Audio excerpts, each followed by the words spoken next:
you like. Welcome to football therapy. Laughs and tactics on the screen. With me, Jimmy Motson, Baldly Motson on the beat, talking all things football. Feel it in your seat. It's a punchline. Football therapy. Good evening, Ramblers. Welcome to Ramble FC for this watch along tonight between Man United and Leeds United. It's a rivalry between them both. Man United fighting for the Champions League place, and Leeds battling at the bottom on their relegation place. So I'm going to bring in my co-host tonight, so I'm not on my own. It's our favourite person. He's the one who's got the best haircut out of all the Ramblers, probably the easiest to maintain, and yeah, he's a fan favourite. It's bold and brilliantly. Bold and brilliant, that's our lead. Knows the pitch like the back of his knee. No need for hair, he's got strategy. Football genius, yeah. That's Baldy. Hey. That's Baldy.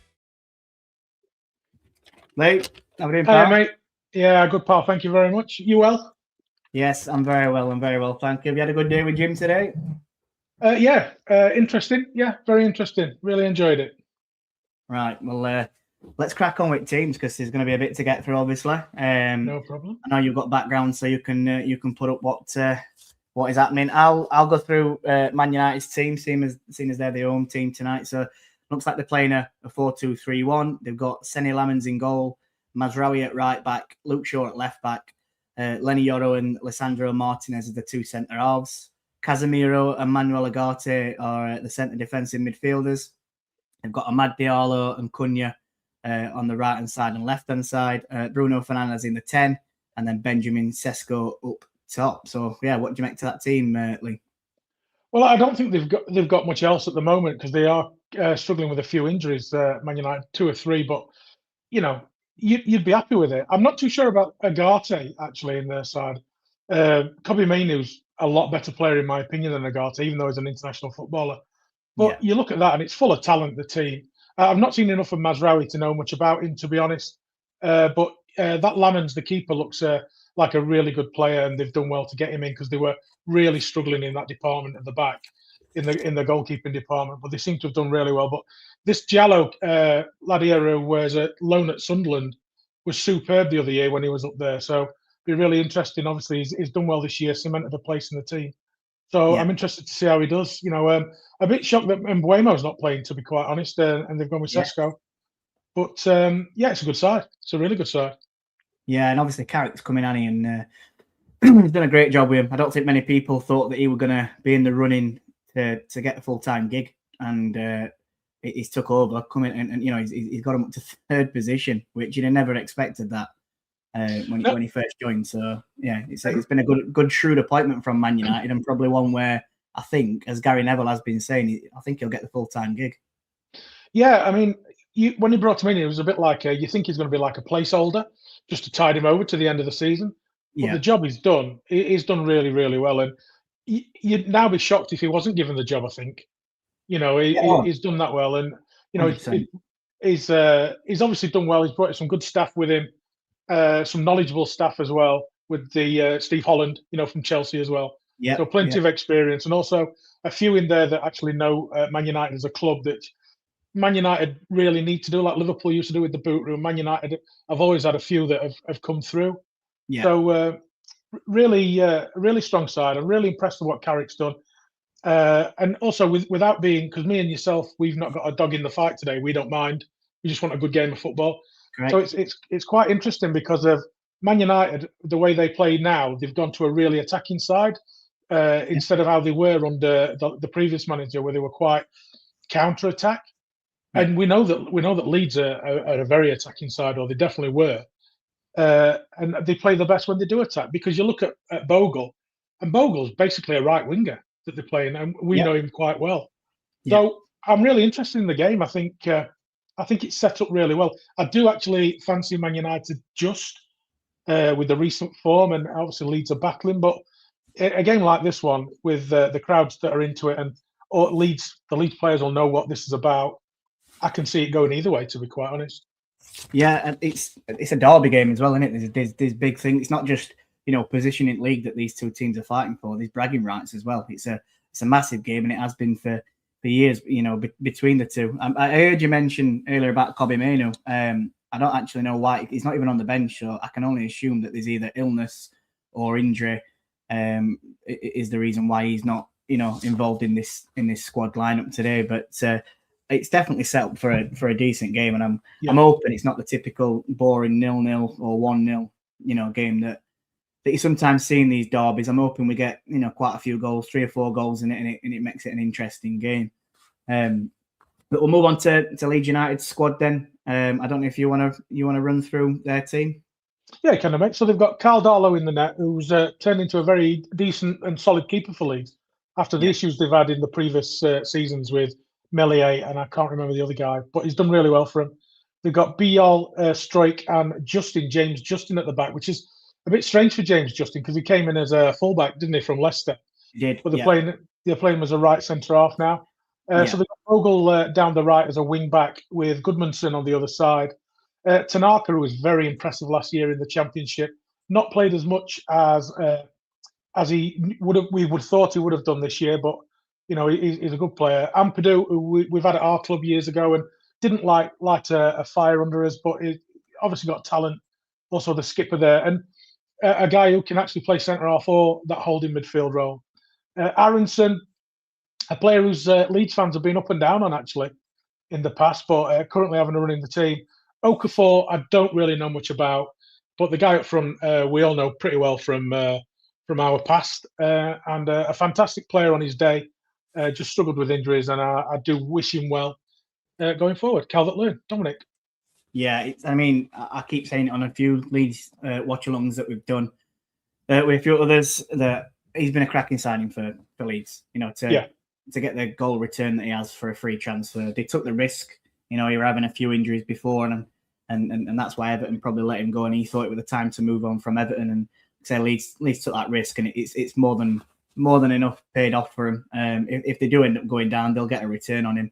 He might stay. I don't know. He might be happy because he's back in Yorkshire, which is obviously where he's from. But yeah, it's a great little investment from Leeds on it, and it's definitely worked out for him already. And for him as well, Jordan. Absolutely. He needed to play. Yeah, of course he did.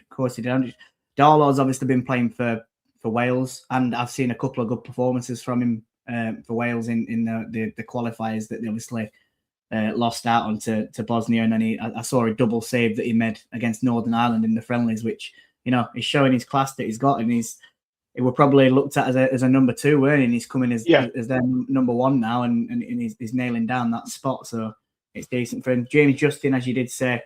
I think Leeds have played in this formation throughout this season, actually. Yeah, right back originally or left back, but they've obviously adapted him into that centre back role now.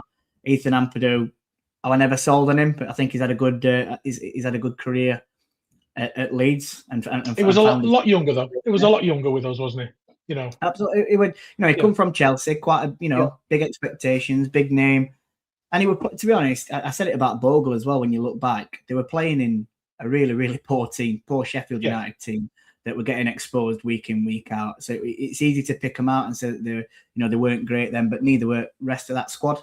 There's not really many of them who you'd have picked out and you'd put in a Premier League squad these days. So fair play, they've moved their career on, haven't they, and done well. Tanaka, I don't think he's had, he were probably up there with Championship player at season last year. Gassama, he's definitely in that shout. Shrewd bit of business that Leeds made on him. I don't think he's had much of a chance, has he, this year? No, not at all.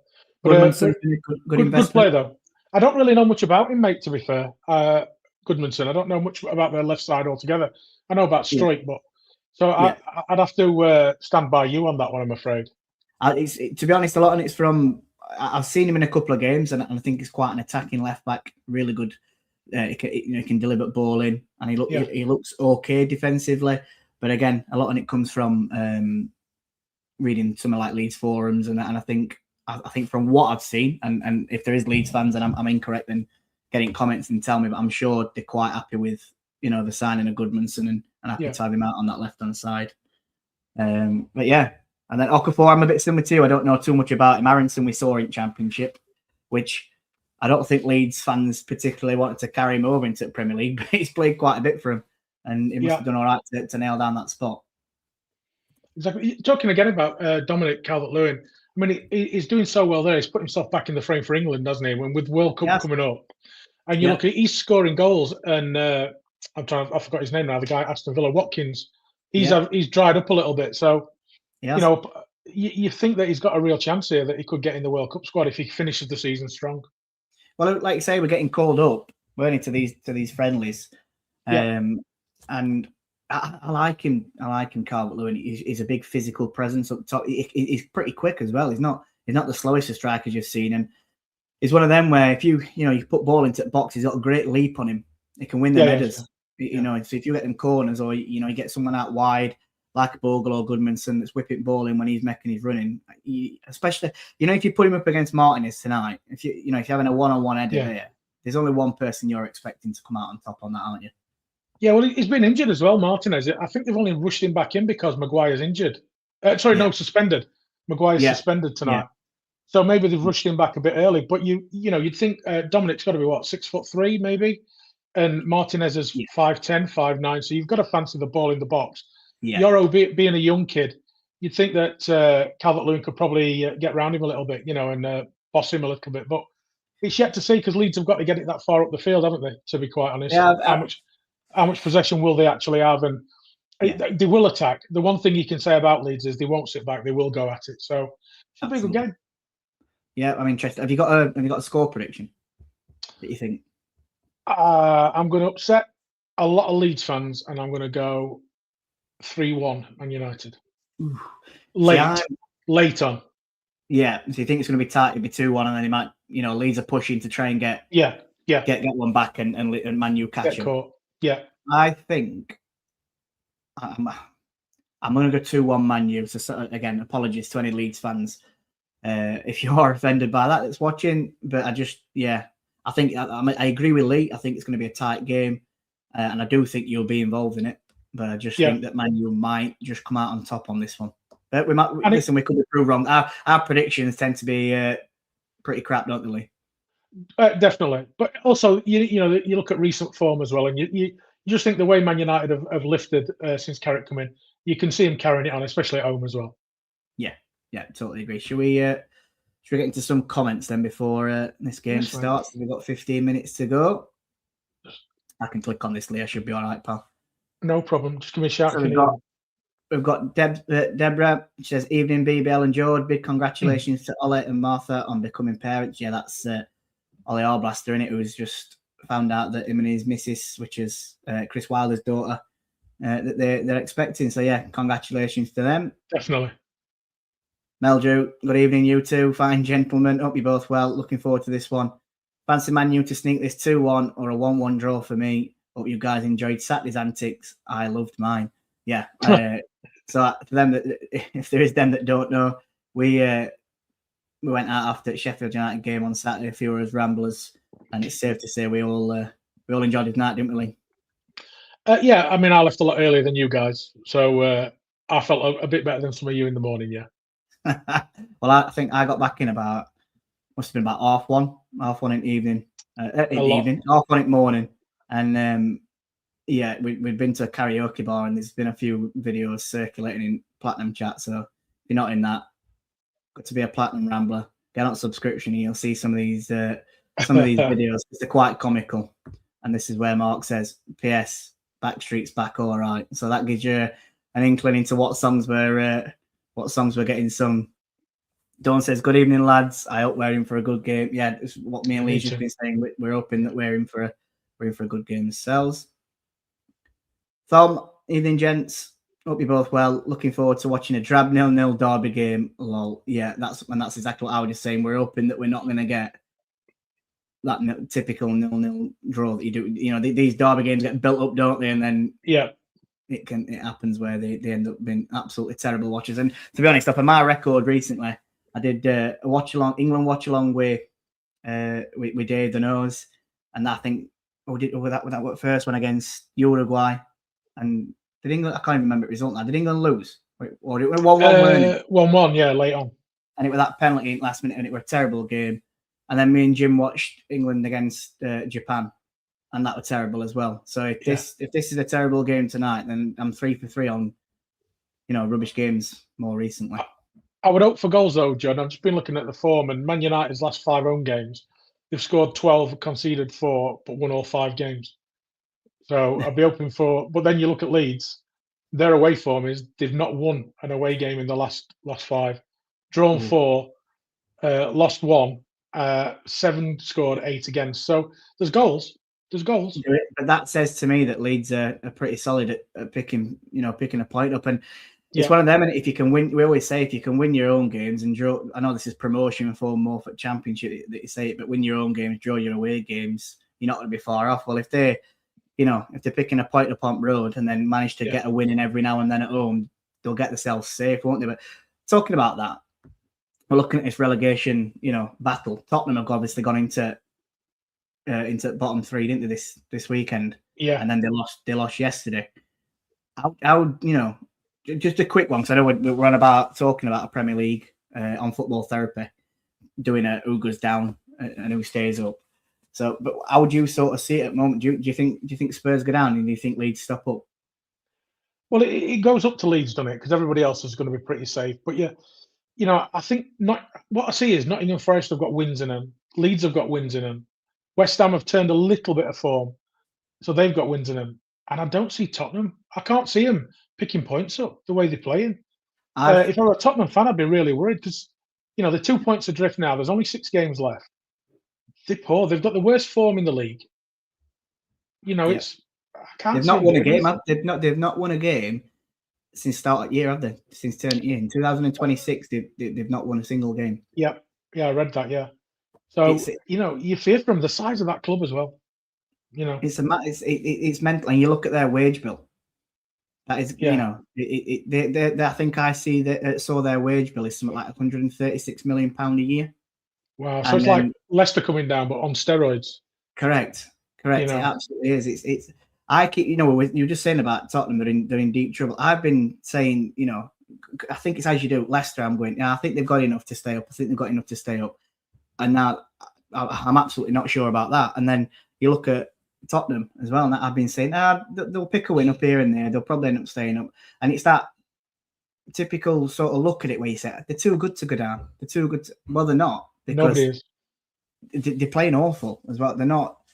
I watched them against Sunderland yesterday, and I didn't think much to them at all. And their players have been saying, De Zerbi's coming. It's best training we've had for a long time. But it didn't seem to show on pitch yesterday. Nothing changed in their performance. No, and whatever happens, mate, a big club's going to come down, innit? Leeds, West Ham, Tottenham, and I'd even class Forest. I mean, they've won the European Cup a long, long time ago, but it's a big name going to come down as well this year. So the Championship's going to be interesting next season. It certainly is. I think with Spurs coming down, everyone's going to probably expect them to still get. There's going to be a big turnaround if they do come down, but people will still expect them to probably get top 2. But it makes it harder for anyone else. It's a parachute team coming down. Then you've got Wolves that you probably expect to be in and around. Any of these 3 teams you expect to be up there next season. I know we're probably expecting that this season, but that 8th place now that they're taking playoffs down to, it's probably a good thing for some of them teams that are always in that 7th to 12th position. It's probably a lot better for them because they're going to be thinking we're going to get nowhere near top 2, so we'll have a smaller budget, but we'll try and get in that 8th place and get a good run into it, and they could get promoted, through playoffs. Do you think? Obviously, Burnley look like they are going to come down. Do you think they stay with Scott Parker? No, he did very well though, didn't he? In the Championship with Burnley. So he did. But I don't know. I just think if they do stick with him, he'll probably get about 8 to 10 games, and if they're not in that probably top 4, there's every chance they'll probably let him go. But that's just where Burnley sort of are at the moment, aren't they? They're gonna have a decent sized wage bill, decent team. They've been that yo-yo team, haven't they, where they've come down, gone up, come down, gone up, come down, gone up. It's been constant, which they're probably happy about because their finances will be really secure. I would think, unless they're in serious debt. Which what are they called? I know is it Alan? Is it Alan? ALK? ALK? Yeah, I know that they took so much against club to bat. It's just how football works, isn't it? Just depends how much debt they're in, that they've got spare cash to be able to have another crack at it next season. What do you think about, while we're on it, mate, we might as well carry on with this a little bit, but what do you think about the top? You've got Arsenal, Man City, Man United, Villa, Liverpool, Chelsea, really. Do you think Arsenal do it? I don't know, because they don't seem to be great under pressure at the moment, do they? Man City are really, really finding their gear at the moment and putting, but they're putting plenty of goals away. That's probably the frightening thing for Arsenal. And obviously they play each other soon. I don't they do. I think it's this weekend. That'll be the tell-all. I think if Man City win that game, I think they're going to win the league. If I'm honest, I just think, I don't know. It's just that it's like Rory McIlroy in golf when people, I know obviously he's won his Masters last night and won it before, but when he sort of bottled it in 2011, he seemed to struggle after that, and then Arsenal have bottled it before, and I think that still potentially might play on players' mind. That they don't want to be doing that again. And we are forced like Man City coming through now. They're just going to keep playing pressure on them. And they've got nothing to lose, City, because they probably thought that Arsenal were going to win the title. So they're just going to keep putting pressure on and keep trying to win these games and see what happens. Yeah, City have got a game in hand, and they play, they're at home against Arsenal on Sunday, and then they play Burnley midweek as well. I think that must be the game in hand, I would have thought. Yeah. So, if they can turn them two, they will probably be above them on goal difference, above Arsenal if they win both games. So if they go in front of them, I think it's game over. I can't see Arsenal getting back into that and Man City losing it. Personally, I just think they're a huge force at the moment. I think they'll probably be disappointed that they probably are they out at Champions League, or are they going? It looks like they're going out. I can't remember if they. No, they're out, aren't they? Didn't Real Madrid beat them? Yes, they did. Sorry, that way. So they'll probably be disappointed that they're starting to find form now in Premier League when they needed it as well. For Champions League, it's just at a different time, isn't it? But yeah, it's. Do you think Man U, obviously, because they're playing tonight? Do you think they'll get Champions League? I do, yeah. I think if they continue the way they're going, they will cement third place. To be fair, Liverpool are up and down. Chelsea are getting adrift. They're 7 points behind, and with only 6 games left, 7 points is a lot, especially with Man United on a run of form. So I think the top two will change round. I don't think much else will, to be quite honest. Yeah, no, I think I agree there. I think I agree. Let's get through some more comments. Mark Meldrew says boldly, "My hero." Carrick said, Manu picked up a knock in the last couple of days, and it's not worth the risk. Well, there you go then. So that's it. It did seem a bit weird for him to not be in the team after he's picked up a lot of form himself, and after being bombed out from previous manager, and he's bided his time, and he's a Man United lad. He's bided his time, and he's waited for his chance, and Carrick's give it him, and he's took it. So yeah, it'd have been. I think it makes sense that it had to be an injury for him not to be involved in the squad. Definitely. Dave Morwood says, "Evening, Jordan Lee. Hope you both well. I'm looking forward to this. It should be a cracker of a watch along. Up all the rambles, up the blades. Like and subscribe, please." Rob says, "Any interesting facts on United's right back tonight?" I think that's Mazraoui that he's on about. No, I think he might be on about. Is he on about Leeds United or Man United's? Because United's right backs, Femi Sariki, because Sheffield United are the first club to be called United. So United is actually Sheffield United, the original United team. Yeah. So Rob, if you could just be more specific, and we'll have a look for him, mate, and see if we've got anything for you. I'll try and find something up about him. JB says, "Lads, we've lost tonight. Championship team is out because Farker thought it was a good idea to put all our best players out versus West Ham in the FA Cup." Interesting. Yeah, I've been wanting to stay in the Premier League, and I'm sure their club would as well. The hierarchy at the club. So that's surprising. That is. Yeah, you do. It is one of them, and it's always great having an FA Cup Cup run and getting to Wembley. You know, we'd all love to do it, but yeah, I think if I were a Leeds fan, I'd have been wanting to prioritise staying up more than an FA Cup run this season. I think that'd be fair, wouldn't it? No problem. Dave Morwood says, when Lewis asked me about Carrick, I replied, when he first came in, I thought he would be as much use as a cat flap on a submarine. Just proves what I know. How we're going to do that, Lee. We're going to get through these comments and change it. I guess you got a message. Meldrew says, please give the lads some support tonight. They do a fantastic job. And please remember to like and subscribe to Ramble SC. Thank you, mate. Yeah, please do like and subscribe if you can. Tom says, seen you two more than my better half these last few days. Well, she's definitely your better half, Tom. That's what I will say. Hope you're well, mate. Russ says, evening, lads. This should be a cracker tonight. Up the Blades, up the Ramble. And he's also going for a 3-1 Leeds. So we said Man U. Well, you said 3-1 Man U, didn't you? But he's going opposite. Like Fair that. enough. Here we go. The main man, Jimmy says, evening, boys. I can't see past the Man United win tonight. And he's getting some laughing faces. I guess that's just to my comment. And he says, I didn't want to distract you, Jord. You're doing a cracking job, boys. Thank you very much, mate. Much appreciated. I don't know if he's going out in taxi tonight or not.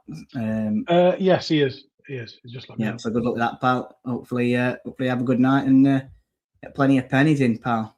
Yeah, and hopefully that you don't have to get it valeted after. Oh, God, yeah. Bloody hell.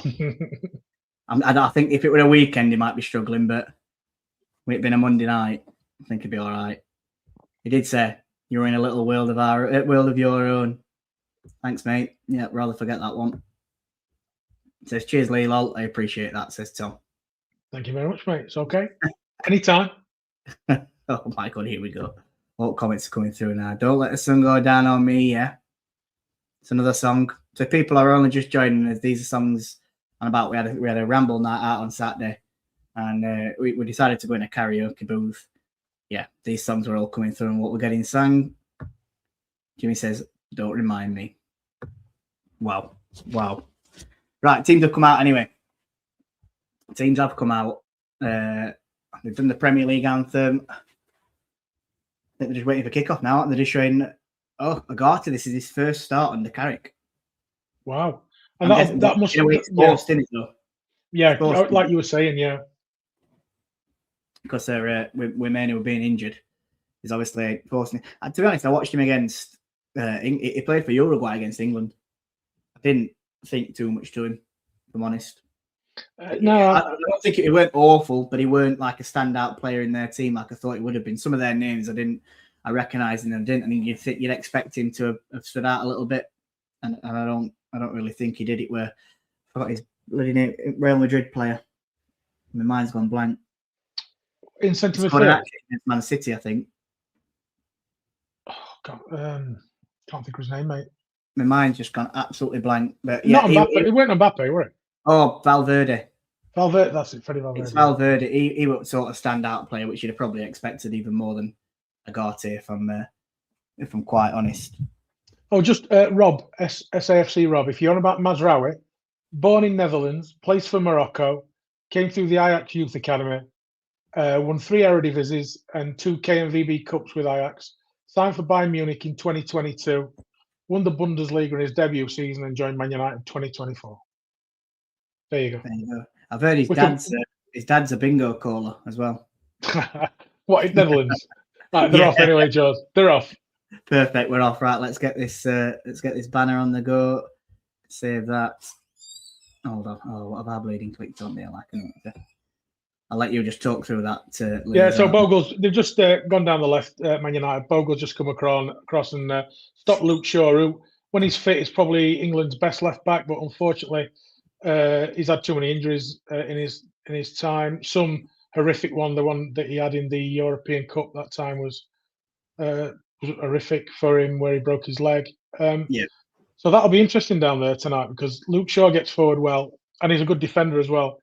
Whereas Bogle's not the best defender, but I would say, he's a very, very good attacker, and we've seen that firsthand for a few years at our club. That's got to be a foul. Just as you were saying, it's a foul by Mazraoui straight off. I think we're on Goodman's. We're on Goodman's. Yeah, Goodmanson, yeah. Nice little touch past him, just on halfway line. Referee did with the foul, and Leeds took the free kick quick, and they have it in their own half. It's Bijol who goes back out to James Justin. They're just playing a 1-2. But this looks like it's going to... I've not seen... I mean, don't get me wrong. There is only 1 minute and 20 seconds gone. But both teams... Like, Leeds have got ball. Man United seem happy for them to have ball and let them come to them. What I would say is Leeds' movement's not very good. You know, when you're looking at the ball at the back there. Yeah. The two midfielders were very static in front of them, not offering much. They went ball back pretty quickly though. Then, so they were putting pressure on Man U when they've lost the ball. Dom Calvert-Lewin has it 25 yards out. He tries to thread it through to Okafor. It comes back to Tanaka. Tanaka comes all the way back centrally to Bijol. They're in Man United's half. James Justin passes it back into Tanaka. Tanaka goes forward. Comes to this left-hand side. It's Goodmanson. He plays the ball in low. What a ball that is. Calvert-Lewin slides in from 6 yards out. He gets the touch and it's straight at Lamans, but that could have been 1-0. Either side at keeper there, it's 1-0. And it's a good start from Leeds. We're a great you did say this Goodmanson delivered a good ball from the sides, and that is a beauty, isn't it? Just inside the 6-yard box. Beautiful. And Calvert-Lewin, Calvert-Lewin's unlucky. He's done everything he can. He's got on the end of it. He has. He's stretching it. He's having to run onto it. He's sliding, stretching it. He gets his foot there. He gets a good connection as well. He just holds his ground, doesn't he? He holds his ground and makes the save. Really good connection. So it's a good save, really, to be fair. I know it was straight at him, but you've got to be there. So a good start for Leeds. A good start for Leeds going forward. So it's a great start from them because, well, if that had been 1-0, it'd have been a perfect start from. I'd like to know whether after 2 minutes they'd have then started to sit back, or would they have, attacked Man U again to try and get further in lead. It'd have been interesting, but good start. Like to see that football. Yeah, I don't think Farke's ever been a defensive manager, though, has he? When he was at Norwich, they were quite attacking as well, weren't they?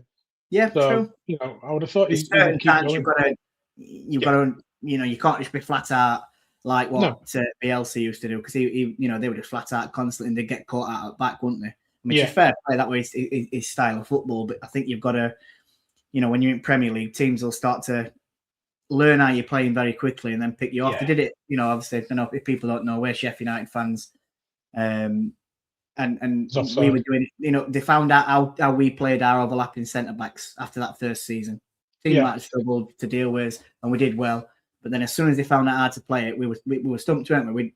We were screwed, and they knew exactly how to play against us. So, well, it was then the ability levels got shown up a little bit, because even though our team were fantastic and worked hard, you're playing against internationals all over in the Premier League, and unfortunately, we just didn't have enough that second season. Yeah, Bogle plays the ball into the box. Calvert-Lewin gets up there. It's a goal to Leeds. It's Okafor. It's a great finish. So ball comes down that right-hand side. It's a perfect ball to Jayden Bogle. He just dinks it into the box high towards the penalty spot. Calvert-Lewin's challenging with Yoro. I think Yoro just wins it, but it falls to Okafor on the penalty spot. He hits it first time on the half volley, slides it straight past Lamans to his left-hand side, and it's 1-0 Leeds United. Great start for Leeds, Lee. Really good start. And, this ball into the box, I mean, they've spread him lovely. Is it Bogle? Yeah, it's Bogle, isn't it? Bogle plays it in, yeah. What a ball by Bogle, that is. Good challenge by Calvert-Lewin. They might have a look at that as a foul. I don't think it is. But, it's just a lovely finish first time at the back stick. Oh, I don't know, They might give that as a foul. I'll hold off with this ticker that we've got. I was just thinking about his forearm. But, I mean, I'd have no issues giving that as a goal, but you could see it being ruled out, couldn't you? With the way VAR. Yeah, he's leading with his arm. I mean, he's gonna. To be honest, he's jumping. He's gonna lead with his arm. It's not like there's no forearm smash, is there? Where you're expecting to get sent off, but he's just jumped with his arms. Been given it anyway. I like to see that goal given. If I'm quite honest, I think it'd be off if they ruled it out. So 1-0 to Leeds, and it's a perfect start for Man United. Are going to be very disappointed with that. It's the only good thing for Man United is it's early, so they've got plenty of time to come back to it. But that's poor. And where we did think we did mention it before, and Jordan, I think you brought it up, and then we mentioned about the size of Martinez and the size of Calvert-Lewin and the youth of Yoro, with the ball in the box, that Dominic could be able to bully him a little bit, an old man in, and he has done. It's a great ball in. They've obviously targeted this. You know, I don't think. I think Do you know that's a good goal. when I'm looking at that, it's a great finish from Okafor. He takes it first time, and I think that's what catches Lemons off guard. He probably doesn't think, "Oh my God!" Ball comes back to him in front of his goal. We're a bit like a Peter Enkelman. Yes, Remember that one? Like rolled when over he his missed foot. it, Yeah, and a bit like that when he takes it towards his goal. Two Leeds players were chasing him down, but he manages to just clear it on the line. It's a strong start from Leeds, this, and you know what? Fair play to them. They've come into Old Trafford in a big game where they really need to pick up some points tonight to try and steer clear of that relegation zone, and they're taking it to them. Yeah, they are. You know, fair play. You just got to applaud it, haven't you? You know, they're quite solid in midfield. Like we said, they're not doing much movement, but Tanaka and Ampadu are just sat really, protecting the back three, and that's all they need to do. If they've got the talent like that, looks like they've got. Obviously, we know about Bogle. Okafor's made a nice finish. I'd like to see more of him, what he's got on him. But Leeds look good. Leeds are in control, actually, looking at this so far. It's very early. It's very, very early. Well, there's 7 minutes gone, but it's been all Leeds. I don't think Man U have probably spent. Aronson, does he get fouled? No, Bogle then puts a tackle in. Oh, he gets the ball, but I think he follows through and he sort of catches. I don't know if it's Casemiro on his shin. It is Casemiro. He's gone down holding it. I think he makes more of a meal of it than what it actually is.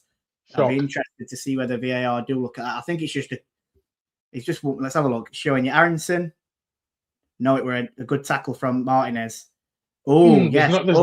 He stamps on his ankle. Yeah, it's on Casemiro's ankle. Ooh. It could be a yellow. I think that'd be a yellow card. If they were going to give a foul in the play, which he has, I think later on in the game, they give a yellow card for that. Yeah. I don't think it's a red card. I always think, what's he meant to do there? He's won the ball, and then his foot's followed through. He's literally got about 10 centimeters before he's following through. It'd be and if VAR's looked at it as a red. Yeah, if VAR's seen that, I don't know because obviously we don't have an R league, but if they've had a quick look at that, they'd just say he's unlucky, and it's just part of a game a game incident it's happened. It's not awful, is it? Let's be honest. There's no real force on it, and there's no real force to it. There were no malicious or intent there, was there? I think is what referees look for. There were definitely no intent with that. He's just one ball and his foot's followed through. So yeah, good to see. I'll just read some comments quickly. Tom did say Valverde Jord, who was on about, and then Mark says thoughts on Palace's penalty yesterday. Harsh, and that's as much as I'll say about it. There is a little pull in there, but he's already going down for me, and that's what I've not seen it. Yeah, ball comes into the box. There's a pull on Palace player's shirt, and it's a tiny. I'll try and do it. It's a little tug like that, and it feels like he's already going down as he's doing it. He's looking for it straight away. It's in 94th minute as well, which obviously was Palace game. For me, it weren't a penalty. No, I think it's very harsh, very harsh. And also says brilliant movement from DCL and an even better save. Mark says Lemons is like a young thumb. What a finish by Okafor. That is brilliant technique. Yeah, absolutely right. And he says, Man United are like me Saturday night, all over the shop. I don't think they were that bad. A little bit. They were drunk, but I don't think he was stumbling. That was more my brother. That he was bleeding. Jesus, I've never seen someone so drunk. But I'm not surprised with how much he put away in that free bar, to be honest. Yeah, he had a few when we were in the hotel early, weren't he? So yeah, it were triple point, weren't it? We were in, and then ball played in behind. Justin intercepts it on the penalty box and then clears it with his left foot for a throw into Manu, just on the edge of the box. Dad says, evening lads, doing a bit of work out the back and listening to both of you. Leeds winning, yippee, father and brother-in-law will be pleased. Yeah, it's a great start for Leeds. Great start for Leeds, as we've just been saying. So I'm sure most of their fans will be happy. Ball played up at top to Fernandez, into the box. He heads it towards penalty spot and it's cleared by Bijol. Sesko's got to do better there, hasn't he? Yeah, if he's pulled off like lazy movement, isn't it? Yeah, it really is. Really is. And that's a poor ball. Yeah, it's Cunha who intercepts it. That were Tanaka, weren't it? With that pass. Tanaka a bit blind. Yeah, it's just showing you stats, Lee. Man United, 0 shots, Leeds 2 on target. They've had 1 touch in Leeds box, Man U. They've had the possession of 51% and 49% to Leeds. So it's, Leeds a bit better team for 10 minutes for me anyway. Without a doubt. Yeah, without a doubt. Man U have really got to pick it up here. Yeah. The thing is, Look at tempo as well from Man U, though. He's way So off. running. Oh, he's got to be offside, surely. Ahmad shoots from 25 yards out. It's a diving save to the right by Darlow, and he manages to keep the ball in his hands. I'm just looking to see whether they give the offside or not. Just showing it replay. So Oh, he's not. Look at the guy in the middle. It's Strike who plays him on. Strauk. Yeah. It's not. Is it Bijol? Sorry, can't quite tell. 15. It's Bijol. Yeah, big Bijol lads, plays aren't him on there. It's a great. Tell you what, it's a great run that from Ahmad then to see that how deep Bijol dropped. Yeah. And a good pick out as well from I think it was Casemiro who played it through. Yeah, he bent his run well, didn't he? You know, and took ball played really, really good. Yep, so if you haven't already, people, if you could just give a like and a subscribe and then click the notification bell. That'll notify you when we are live for these sorts of watch-alongs and it's football therapy and all aboard the championship. It gives us an it's totally free. Yeah, and it just helps to grow this channel, which we are trying to do. You got anything else to say on that, Lee? Not really. I mean, we've got a wide range on Ramble FC, a wide range of football content, to be quite honest. So whether it's Championship or Premier League or just chatting about football in general, give us a follow, subscribe to us, give us a like, and get that notification bell. You'll keep informed of all the shows that are coming up. And if you're a Sheffield United fan visiting us for the first time, we've also got the Blades Ramble, which is all Sheffield United only content, totally separate. So we don't cross over from the just general football content that's on Ramble FC. And also we have one called The Other Side, which is the smallest of the 3 channels, where it's just about behind the scenes and daily activities of what goes off with the Ramble. Love that. See, that's why I passed it over to you, because I know you'd do it justice and you've absolutely smashed it out of the park, mate. But yeah, there's some exciting stuff coming up as well for the summer, especially with World Cup. Yes, some really big content. A bit of a change around, you know, what Jim's trying to do with the channel. So we're going to be, I think, like we've done with the soccer specials and some of the content we have certain people and we do a wheel that picks out teams for people to follow, and then they'll be doing some watch-alongs, obviously where applicable, because some of the timings for the World Cup are rather late, so we're not doing it until the morning, let's put it that way. But yeah, we're going to be running through that, and Jim's also going to be doing like a hot off the presser for England games, so like he does on Blades Ramble for Sheffield United stuff. We're doing exactly the same, and countdown to kickoffs, I think, is potentially what he's doing. Sort of similar format, all for England. So we'll be doing a lot of England content through summer. And then I think, I don't know if it's exclusive or not, but potentially doing a lot of championship stuff, be a championship podcast into next season. So, yeah, what I would also say, if you're on X and you want to follow the X accounts to keep informed of what's coming up, it's at Blades Ramble or at Ramble FC, the 2 different Twitter handles, X handles. Sorry, now it's not Twitter anymore. There you go. Mark says Goodmanson is a proper player. Yeah, he's looked good. Look really good from what I've seen, and that I mentioned at the start, Mark, that Goodmanson's got a great delivery on him, and he puts that ball in after a minute, and obviously Calvert-Lewin nearly scored. So yeah, he's a cracking left wing back. That is for sure. James said, would you be disappointed in our penalty against Hull if it was the other way around? Not sure if it was a pen. Loads of pushing and shoving in the box in every game at corners, but we will take it. Yeah, that's exactly what I'll say, James. You probably are going to be disappointed if your opposing team, it's corner to Man U. You're going to be. But how many times do we see it? And we've been on probably plenty of decisions where we think it should be a penalty, like the Bogle one. Bogle at Bristol City were more of sending off, weren't it? But there's penalty decisions that have gone against us, and it's nice just to get one go for us, even if it's not, a nailed on penalty. What would you say, Lee? Well, it's quite funny actually, because we've been very lucky today to spend a bit of time with Joe Rothwell and Patrick Bamford, and they didn't even know which foul it was given for, the penalty. So they're saying it was a definite foul. Yeah, because Joe Rothwell didn't think it was the one that was on gyro, and Bamford thought it was the one that was on gyro. But at the end of the day, they just said at least he did it, because they just said there was a lot of pulling, and he said McBurney threw me into back at net, so it's got to be one of the 3. Yeah. So but also I've seen today that the match officials, is it professional match officials? You know, whatever. They've apologised to Hull for the penalty, I know, or for the performance of the referee or something. So, which I find mad because, I mean, I don't know. Are we going to get apologies for that sending? You know, what should have been a sending off then at Bristol City of the week, which could have changed it. You know, he's setting a bit of a standard that they exactly, don't really want to be where do you draw a line with that? Ball into box by Goodmanson. Aronson tries to get on it, and Casemiro is just going to play it forward into Leeds are dangerous. Leeds are dangerous. He plays it into Sesko. Sesko's got Bijol coming back. Gets onto his right foot. It's a good little foot. It's poor from Sesko, but it's a good foot in from Bijol to sort of that's poor. Take it off. He should be doing better there, shouldn't he? Yeah, he's got to do better, and he's been doing better, hasn't he, for him? But that's bad decision making. That, to be honest. To be honest, you know what I'm going to say here. I think I'd rather had Calvert-Lewin in that position than Sesko.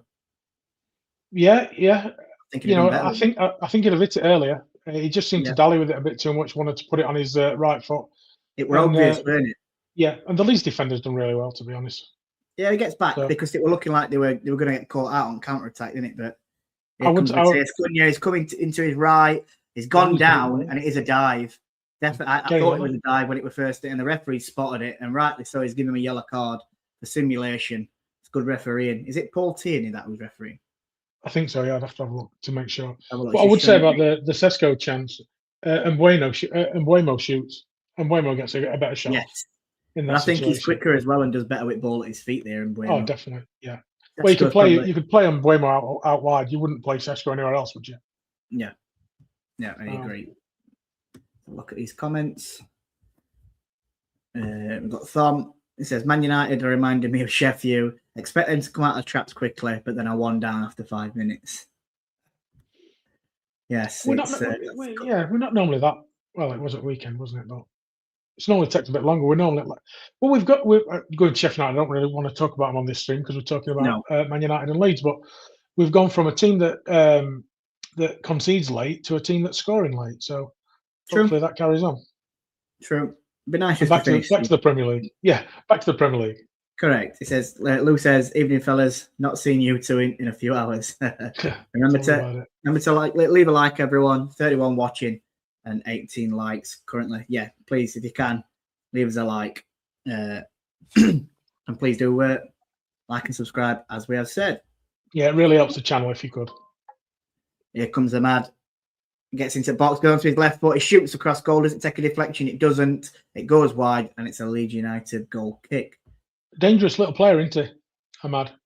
He's got everything. I like him. I really, really like him. I thought he was good at Sunderland. I mean, I support Rangers as well, which is obviously why I've got this jacket on. And we had him at Rangers, and he just didn't seem to find his groove. He was very hit and miss. And then he went to Sunderland, and that's where he hit it off, and Manu have allowed him into the squad, and I definitely think they're better for it. I would have thought he'd been quite young at Rangers, though, wouldn't he? If he was out on loan, he were, and he was signed for big money, and it would probably a lot on him, to start with. Yeah. It says for me, James, it's about time the rest start giving. Oh, this is I think it's a question earlier. Start giving pens for pushing and shoving. To be fair, it'll soon stop happening. Well, I know someone said, that ages back saying, why don't you just give a red card for it? Because they'll soon stop doing it, which they will. They've got to do something to stop up pushing and shoving it box, because it happens too frequent, doesn't it? It's kind of good that referees giving it Saturday, because I doubt it happened. Well, there weren't much time for it to happen after that. But if that had been at like 60th minute and we got into the corner later on in game, they wouldn't have been pushing and shoving, would they? Because ref had already, he'd already give it. Correct, and he had warned that player as well beforehand. Because he'd stopped the corner. Yeah. Which is what Luke said. Look there. He's saying that they pulled their number 2 twice, so surely it was him. Evening Oscar says, hey Ramble, hope you're well. What do I think about the crazy Ipswich 2-0 win against Norwich? Does that mean what do we think? It's a great win for Ipswich and takes them closer to going back to the Premier League after a season they've had the bits of up and downs, but they're a very talented squad, and I do think they'll go up in second place. Yes, I do. I think they'll be they beat Millwall and excuse me, they beat Millwall and Middlesbrough to that, second place spot, definitely. Lou says, I had the same thought when I watched the penalty decision back. Which foul? Take your pick. Aye, there you go. Oscar says, what do you think? Yeah. Luke says, great win for Ipswich. I still think you have a shout for the title. Good luck. I don't think they have a shout for the title, if I'm quite honest. I think that's Coventry's. Coventry will be disappointed that they didn't see that through on Saturday to put the P next to their name, especially against the already relegated and depleted Sheffield Wednesday. But yeah, I think they'll sort that out. Here comes Leeds. Okafor into the box. He plays it to Tanaka on edge at box. Tanaka comes to his right. It's Ampadu. It's sort of slowed the move down. They've done well, Man United there. Yeah, they got back quickly, didn't they? They've done really well, pressed really well there. It's Goodmanson on this left-hand side. He plays it into Ampadu. It's quite tight at the moment, but it's lovely one-touch football. Stroke manages to keep it in. Aronson plays it around the back. It's a poor ball around the back, and Lamans just comes out and collects it, and that's the end of that attack. I can see why Leeds players find him frustrating, that Aronson as well, because he's got a little bit about him, but that's twice already today that he's done an errant pass like that. So just wasteful, isn't it? Yeah, there were no need for that ball. No. Position comes forward again into Tanaka. United are sloppy. Yeah, Goodmanson takes it past Fernandez, plays it into box. It's headed towards back stick. Jaden Bogle has it. He plays the ball into the box, takes a deflection off Luke Shaw, and it goes for another Leeds United corner. Dangerous Leeds here, especially putting these balls in the box. They're looking really, really good from these wing positions, aren't they? Yeah. Especially Goodmanson on this left-hand side. He's putting some lovely balls in. Lou says, having a beer while watching, lads, not triple park this time. Which one of our three prospects do you think can make the step up to the Premier League? Peck, Brooks, or Sariki? I think Peck in the long run, followed by Brooks. I think Sariki blows too hot and cold. And I think Sariki and Peck are made for the Premier League. Sariki more than Peck with how he plays as a right back. I think Brooks, I don't know what Brooks' ceiling is because of his inconsistencies, but when he's on, he is hard to play against. I would say he's a very good player when he's on it. When he's off it, it's hard. He just needs to be more consistent, does Brooks. But I do think he's had a great season this year, and I'm happy to see it. I feel any one of them could make it, but I think he's right by saying they blow out and cold. All three of them do. They're still young lads. They're still, learning the trade. And Sid is the youngest, isn't it? Sid is the youngest of the three. So, and to say he must have about 80, 85 games now, this level, championship level. So, I think Sid would do well. And I know Jim keeps thinking that somebody like Brentford will take a punt on him. And I think he'd do very well at a club like that. You've even got Notts Forest, though, haven't you? Oh, I'm adding to the box. It's just a poor touch. Leeds clear it to that for a throw-in. I think Forest have been linked with him as well. And if they stop up, there's every chance they could take a punt on him. But would you want to go to Forest? It's Premier League money and Premier League football. It's not. I know, obviously, he'd want to move probably back down south if he were going to, because he's a London boy. So Brentford would be a perfect fit. But what you've got to think is as well. People probably said when United sold DCL, when he's going to Everton, he's not going to get a chance there. He's a young lad. He's not going to get any games. Well, he learnt off the best, well, one of the best at the time in Romelu Lukaku. And look at what footballer it made him. He's going to learn off better players, and he's going to get better coaching in the Premier League. So, there's only so far he can probably go with us, all three of them. Oh, definitely, yeah. And then they get better coaching, and they have to take the chance, don't they?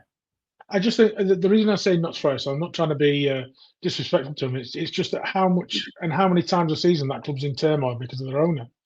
Yeah. So you want maybe more of a comfortable and calm environment than what probably the Forest environment is for a young player to develop.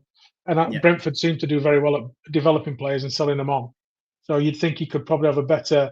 I'm not going to call them a stepping stone because Brentford are a Premier League side and have been there for a few years now. So. But you have got the opportunity to move, and you are back in London, where he's from as well. Yeah, that's it. That's the main thing, and he's back around his family then. His family. And if he does, and if any of them go, I wish them well, and I hope they have a great career.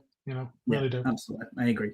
And it's more money that will be coming. Academy products again that we'll be making money on, and that's what his academy is there for. And I think we utilise it well, don't we? We have done for quite a while. Definitely. Jason says, "Hey up, lads, all Leeds, aren't we?" Well, unfortunately, I'm gonna have to disagree with that. I'm not all Leeds, but thanks for watching and thanks for tuning in. And yeah, I'm sure you'll be glad that you're beating Man U 1-0 and helping in that relegation fight that you're in. I thought he'd spelled Alan wrong then. James says, like your stats, Lee, on Tom Davis, that's scary. Bet Tom Davis had a Neil Warnock fitness test. Can you touch your toes, son? It's a shame. It's a shame for him because there's a player in there. We know that. But if there were a player in there that, weren't getting injured all the time, he'd probably still be at Everton, wouldn't he? So yeah, it's a real shame because he's a very talented footballer, and we've seen it when he's had a little run of games for us.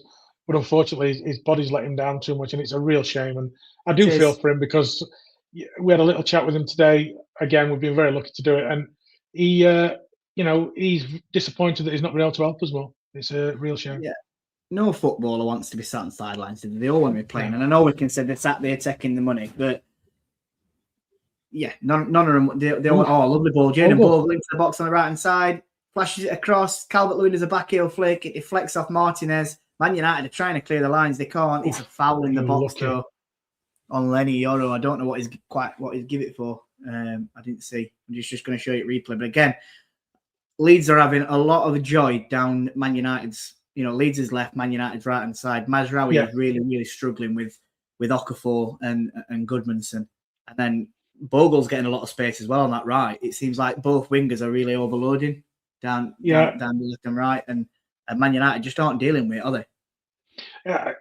I'm wondering whether the fullbacks are tucking in too much because they're worried about the centre halves.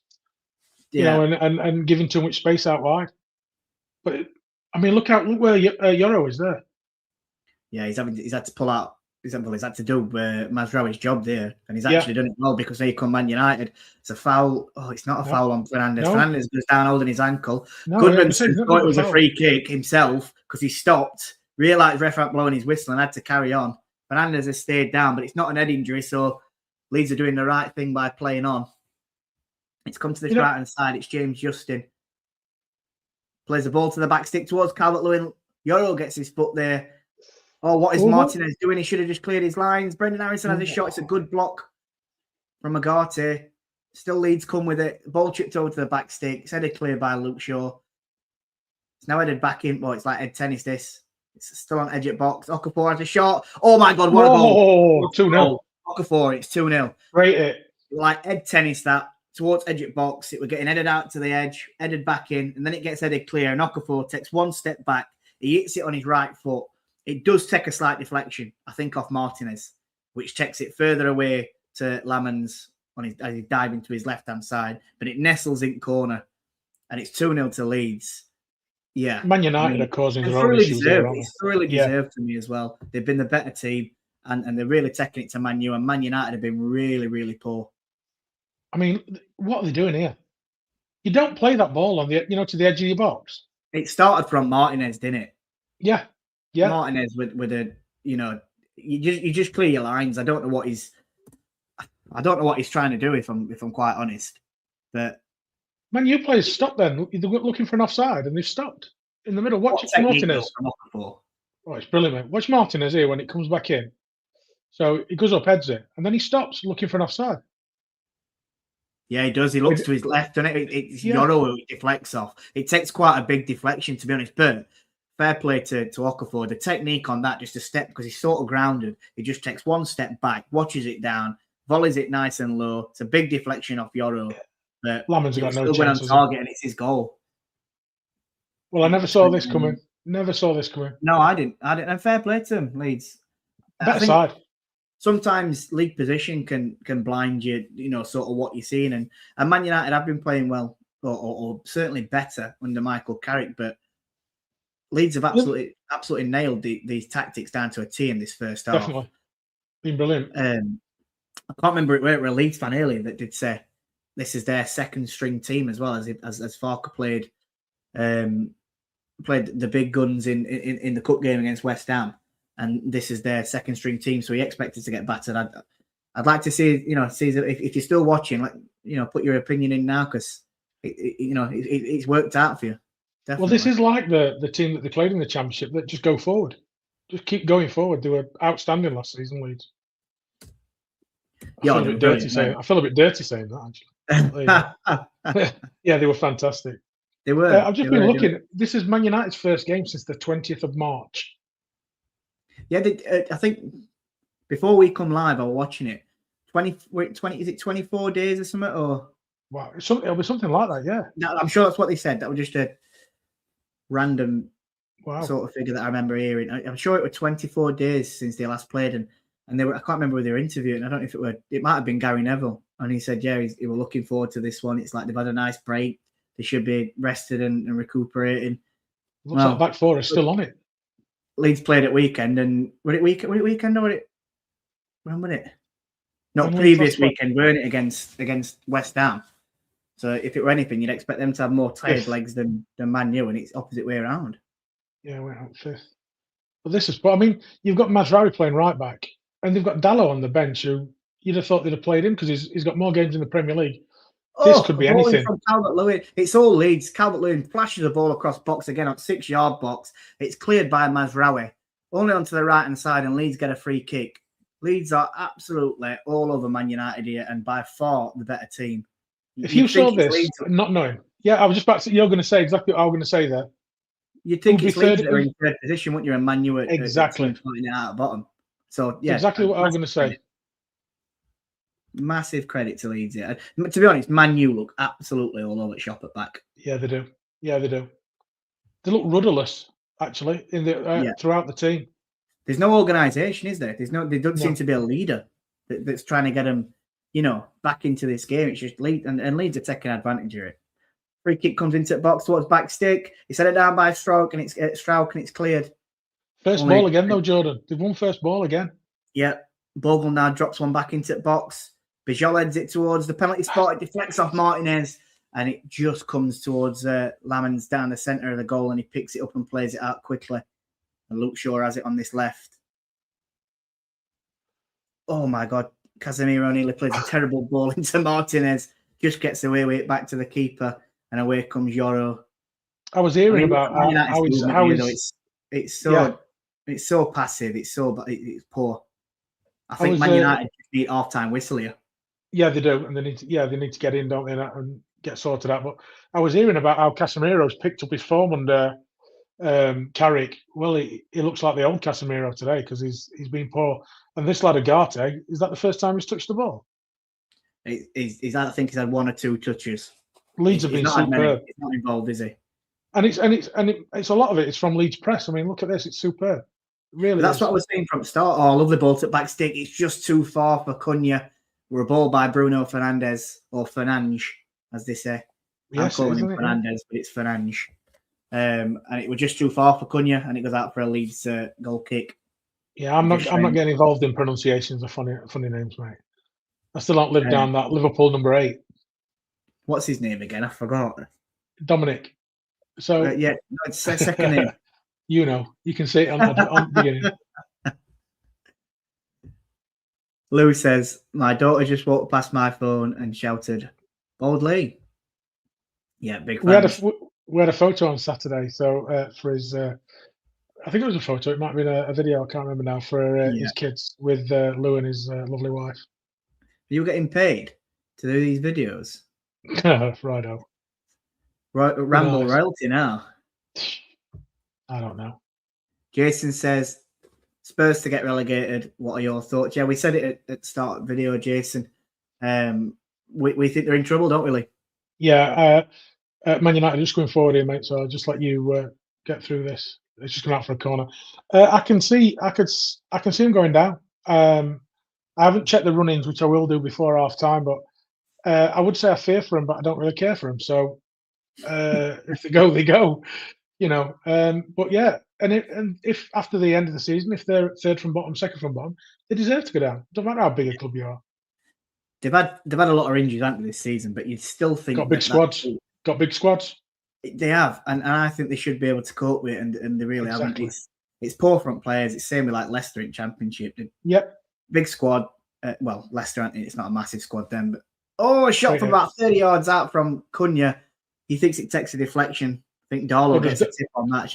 I think Darlow thinks he touched it as well, doesn't he? Yeah, we're a ball from Fernandez, 30 yards out. Yeah. I'm not too sure. It is the best angle. Just going to have a look now. No. Oh, there's no touch on that.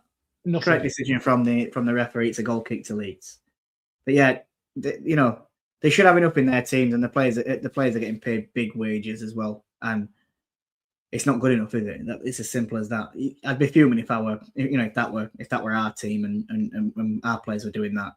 Well, the talent in that side at Spurs, it's ridiculous. I know they've got one or two injuries, like we said, but of really good players. But the amount of money that club earns and generates, not alone from football, but from the stadium, to reinvest in that team, well, they've got no excuse. They've got no excuse whatsoever. I wouldn't want the wage bill in the Championship, put it that way.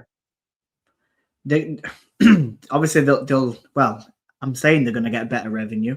They will do, because obviously it's a 60,000. Is it 60,000 seat at Tottenham's? I think. Yeah. On ball into box into Cunha. Oh, he should have played it to back stick towards Sesko. Makes the wrong decision. And it looked like Aronson made a foul on Agate, but Man United are still coming forward on the edge of the box. It's a mad. Oh, he tries playing it out wide to Shaw.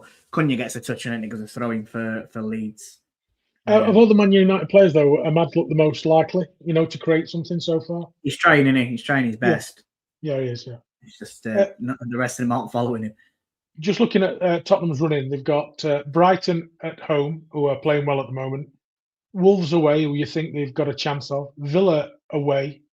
Leeds at home, who have proven today that Leeds are no easy touch. I'd fancy Chelsea Leeds away. Yeah, I would as well. Chelsea away and Everton at home. They have only got one game that you think they've got a chance of really, you'd say the favourites, and that's the Wolves game away at Wolves. It'd be like when Newcastle came down years back, weren't it? Yeah. Teams you don't expect to see down in Championship. And they probably would go back up, but there's a lot of players. There'll be a big turnover at Spurs if they go down, because they're going to have to get rid of a lot of players purely because they can't be spending that, that type of money. And I bet a lot of their players that ain't got relegation wage drop, percentage weight of the wage drop, because they probably don't expect to be fighting it out down at bottom at league. So, especially with the new revenue rules coming in, that that's bad. That's bad. Is given a foul? Yeah, that is a foul. Yellow card. The new revenue rules that were coming in about salaries and what you can pay, that Richard Carrington and Man Mountain were talking about the other week on View from the Mountain. Excellent show, by the way, that one. It's really interesting that you can only pay you can only pay 85% of your income out. So it doesn't look as bad then, does it? On the slow motion. No, it doesn't. I thought he's tried to win. He's not won ball. He's took the man. It's rightly so a yellow card in it, and they don't need to be any further review on that, does there? What we got? Oh, Jason says, "What a strike that was for the goal." Yes. Just looking to see Manuel. Two good finishes from Okafor. It is. I know it takes a big deflection, but it was a technique that did it for me. Yeah, a cracking technique to, just to take that one step back and then volley it. Can't fault him. Man United have come just into it. These last 5 minutes have just started to come back into the game, but Leeds look pretty comfortable still, to be quite honest here. Done a really good job. They're not in trouble, are they? No, not at all. Lou says Spurs have feelings of impending doom here. I can believe it. And then James says, "What a goal! Not as good as Yeboah, but still a good goal."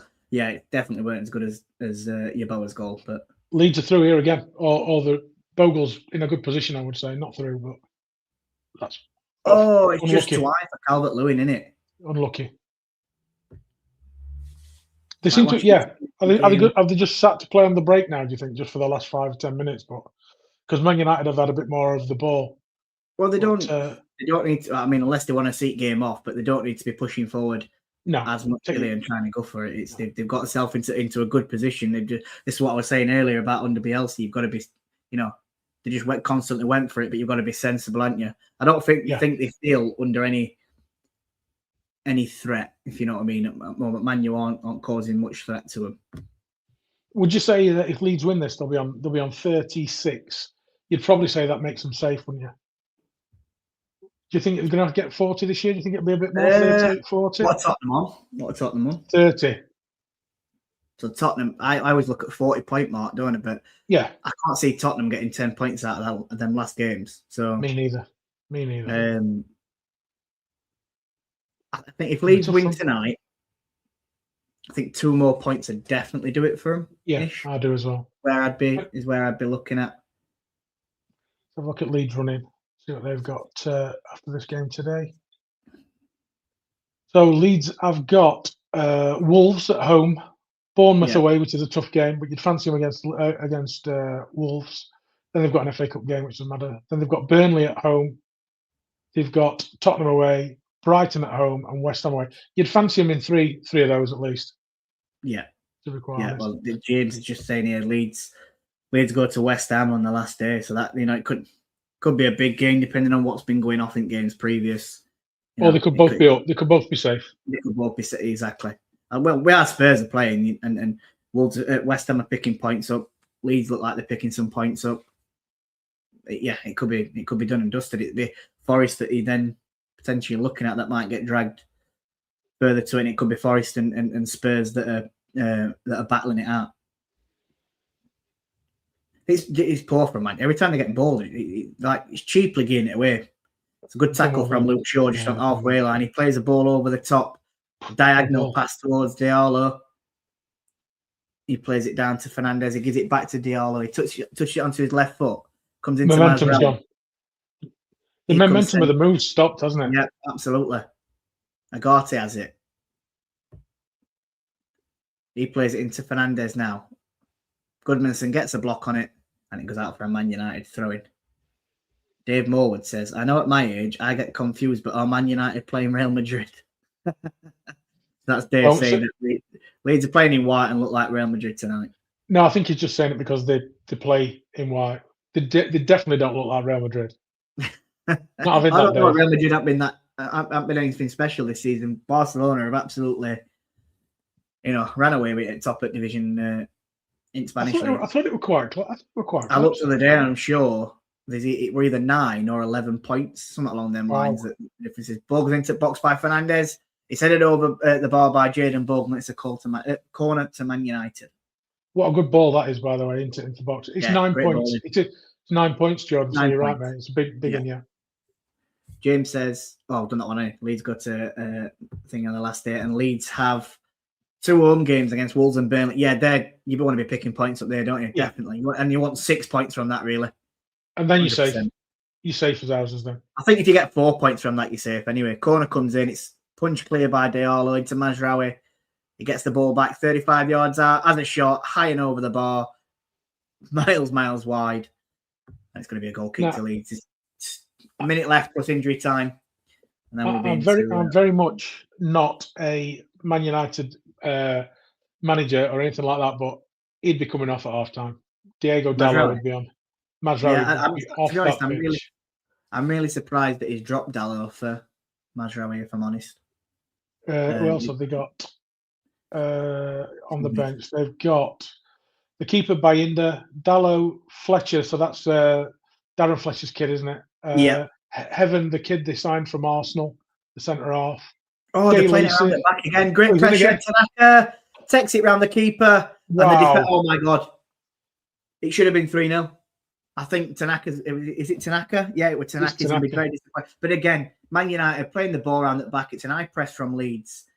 Lamans had the ball. He played it into Jord. They do a big high press.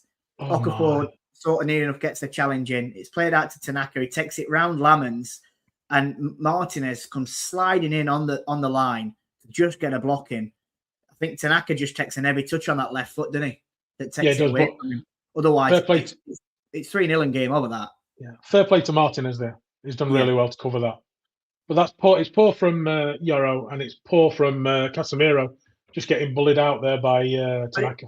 The Leeds have made him make mistakes at back when they've been playing it out like that earlier on, and Leeds scored from it. Oh, corner comes in, Strauch heads it on the 6-yard box. It's straight at Lamans, and he just collects it.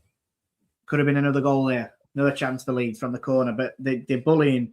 These balls that are getting played into the box, they're bullying Man U. I mean, Martinez were marking Strauch then, and he's never going to win. He's never going to win a 50-50 header against him. Not a chance.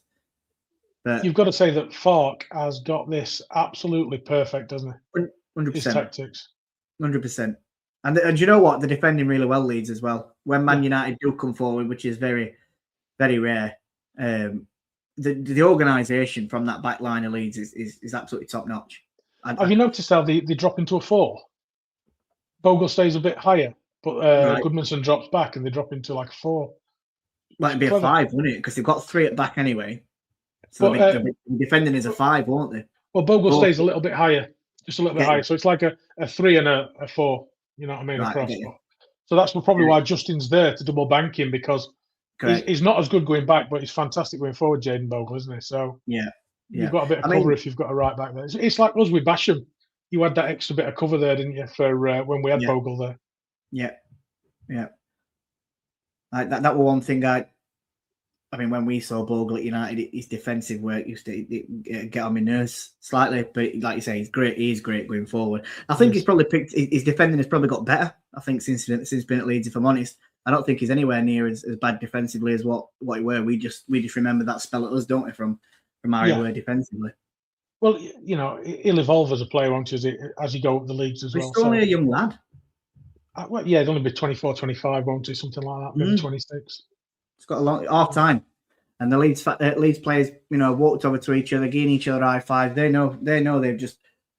But I mean, I might be wrong here. Leeds fans, you know, in comments, you know, get in and tell me if I'm wrong. But I'd probably say that's Leeds' best 45 minutes of the season for them there. From what I've seen this season, and they'll have seen it more, but I think that's their best 45 minutes this season. I mean, it's saying they've had 10 shots in that first half, Leeds. Superb. It should have been 3, shouldn't it? That's an Aka chance then. Well, not only that, you look at Dominic Calvert-Lewin's chance early doors as well, where he slid in.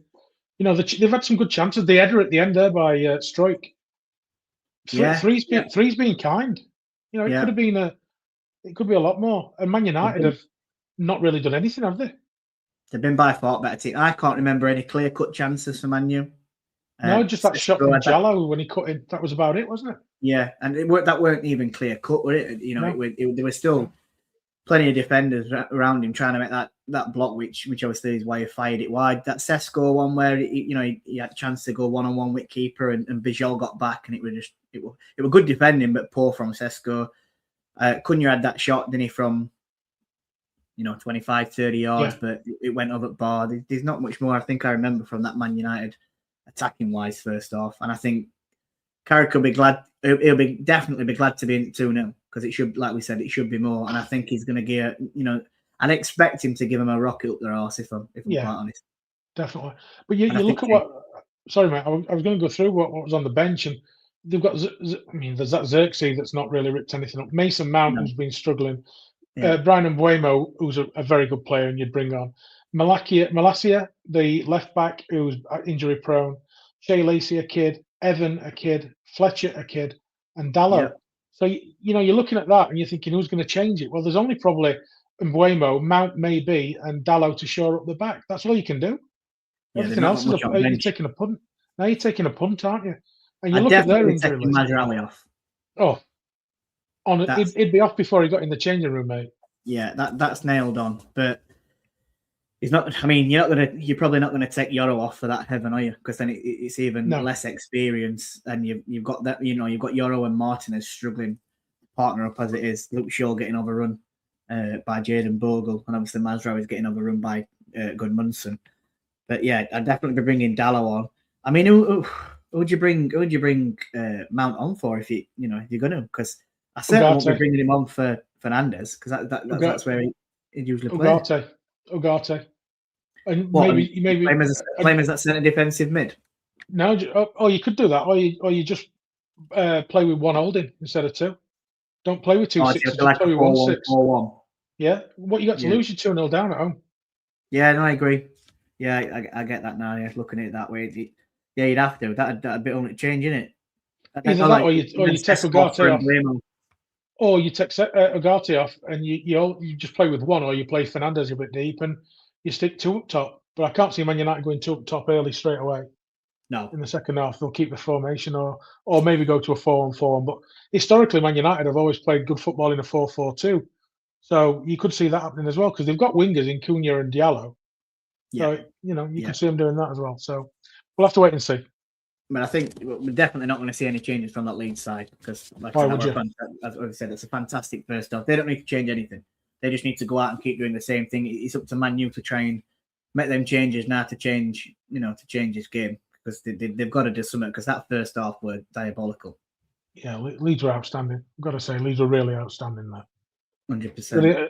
I'm actually going to say I enjoyed watching them again. Give me a bit of a shiver saying that, but there you go. I don't mind it. It's weird because, we've obviously got a lot of Leeds fans that came over when Jim started doing partnership with Connor from One Leeds.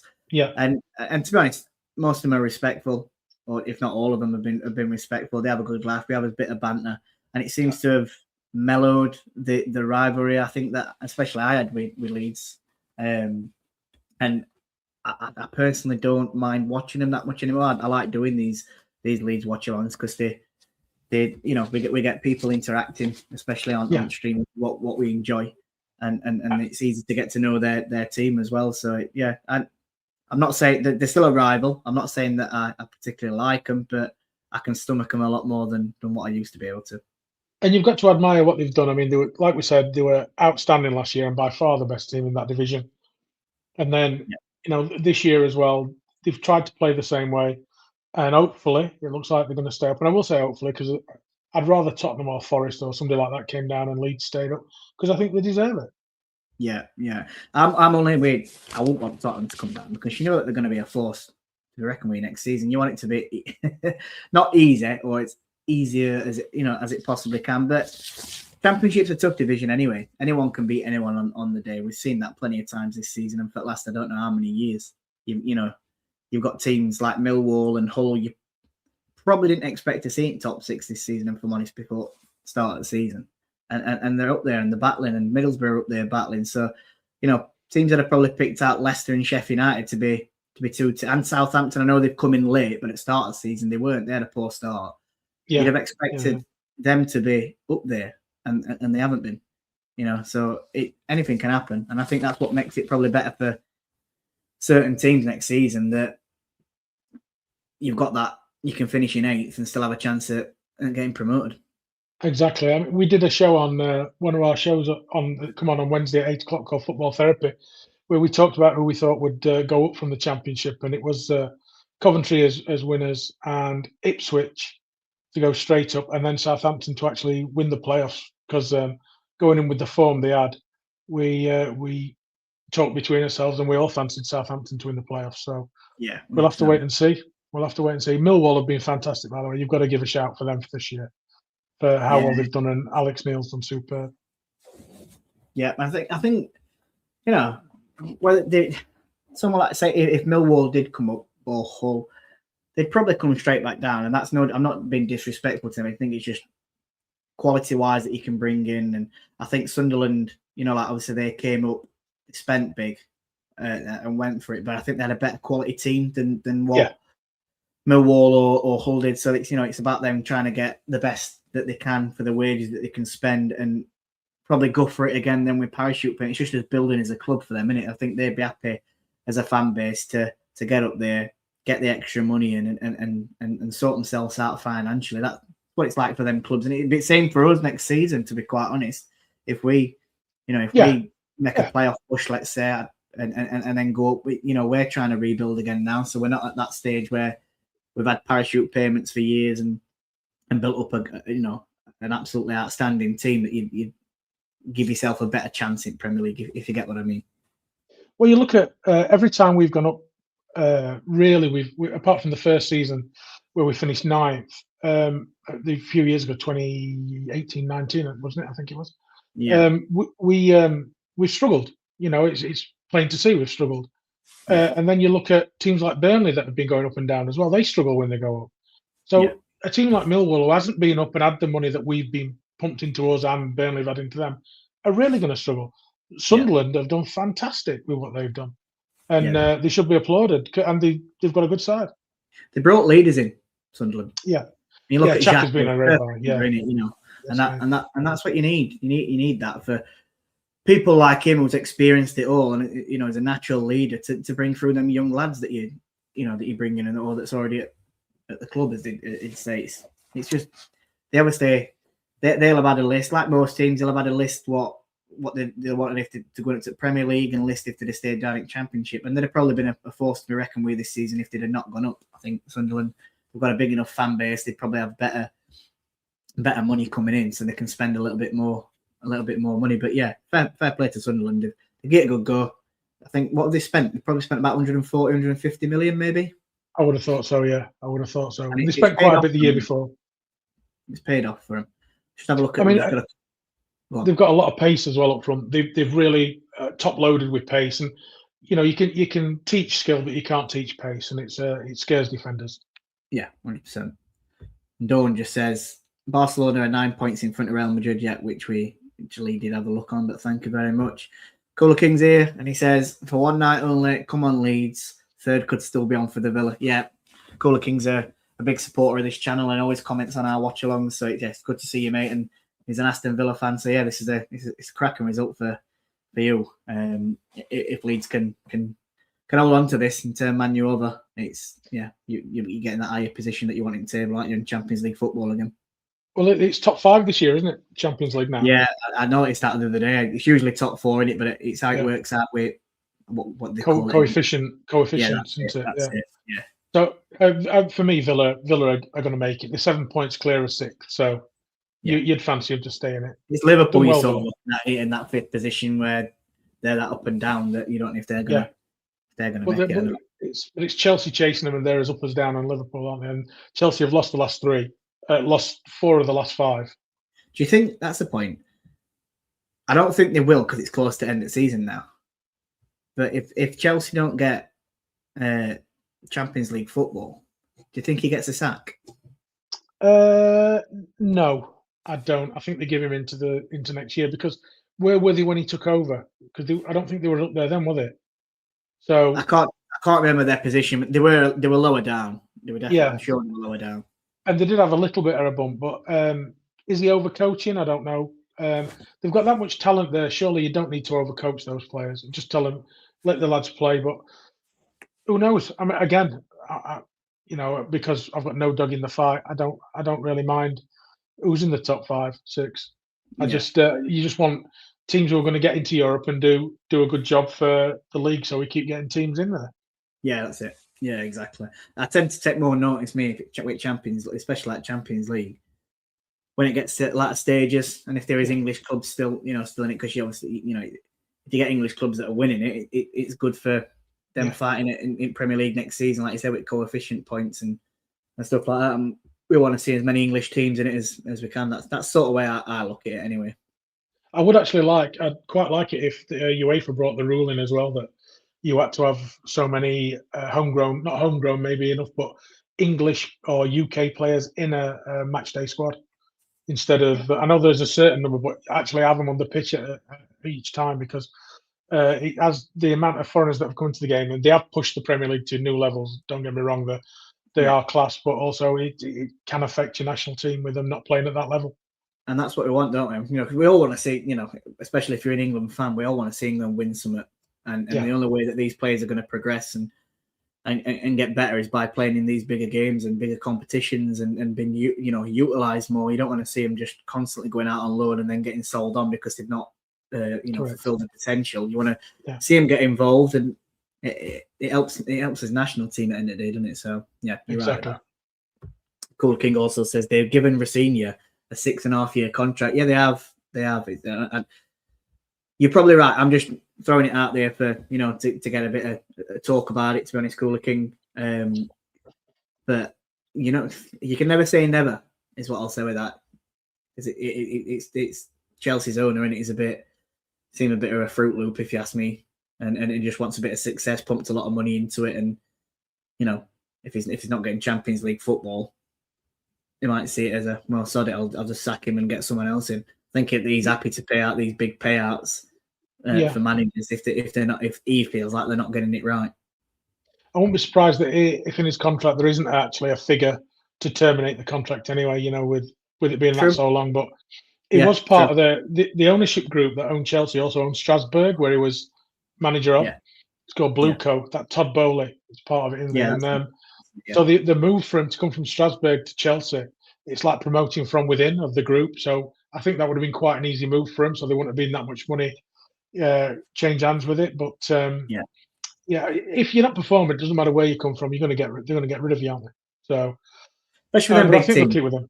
Yeah, exactly. Who expect success, but every team goes through peaks and troughs, and Chelsea are just coming out of a trough, really, I suppose, and just starting to go back up. So they probably expected to do better, didn't they? Because they won that Club World Cup. Yeah.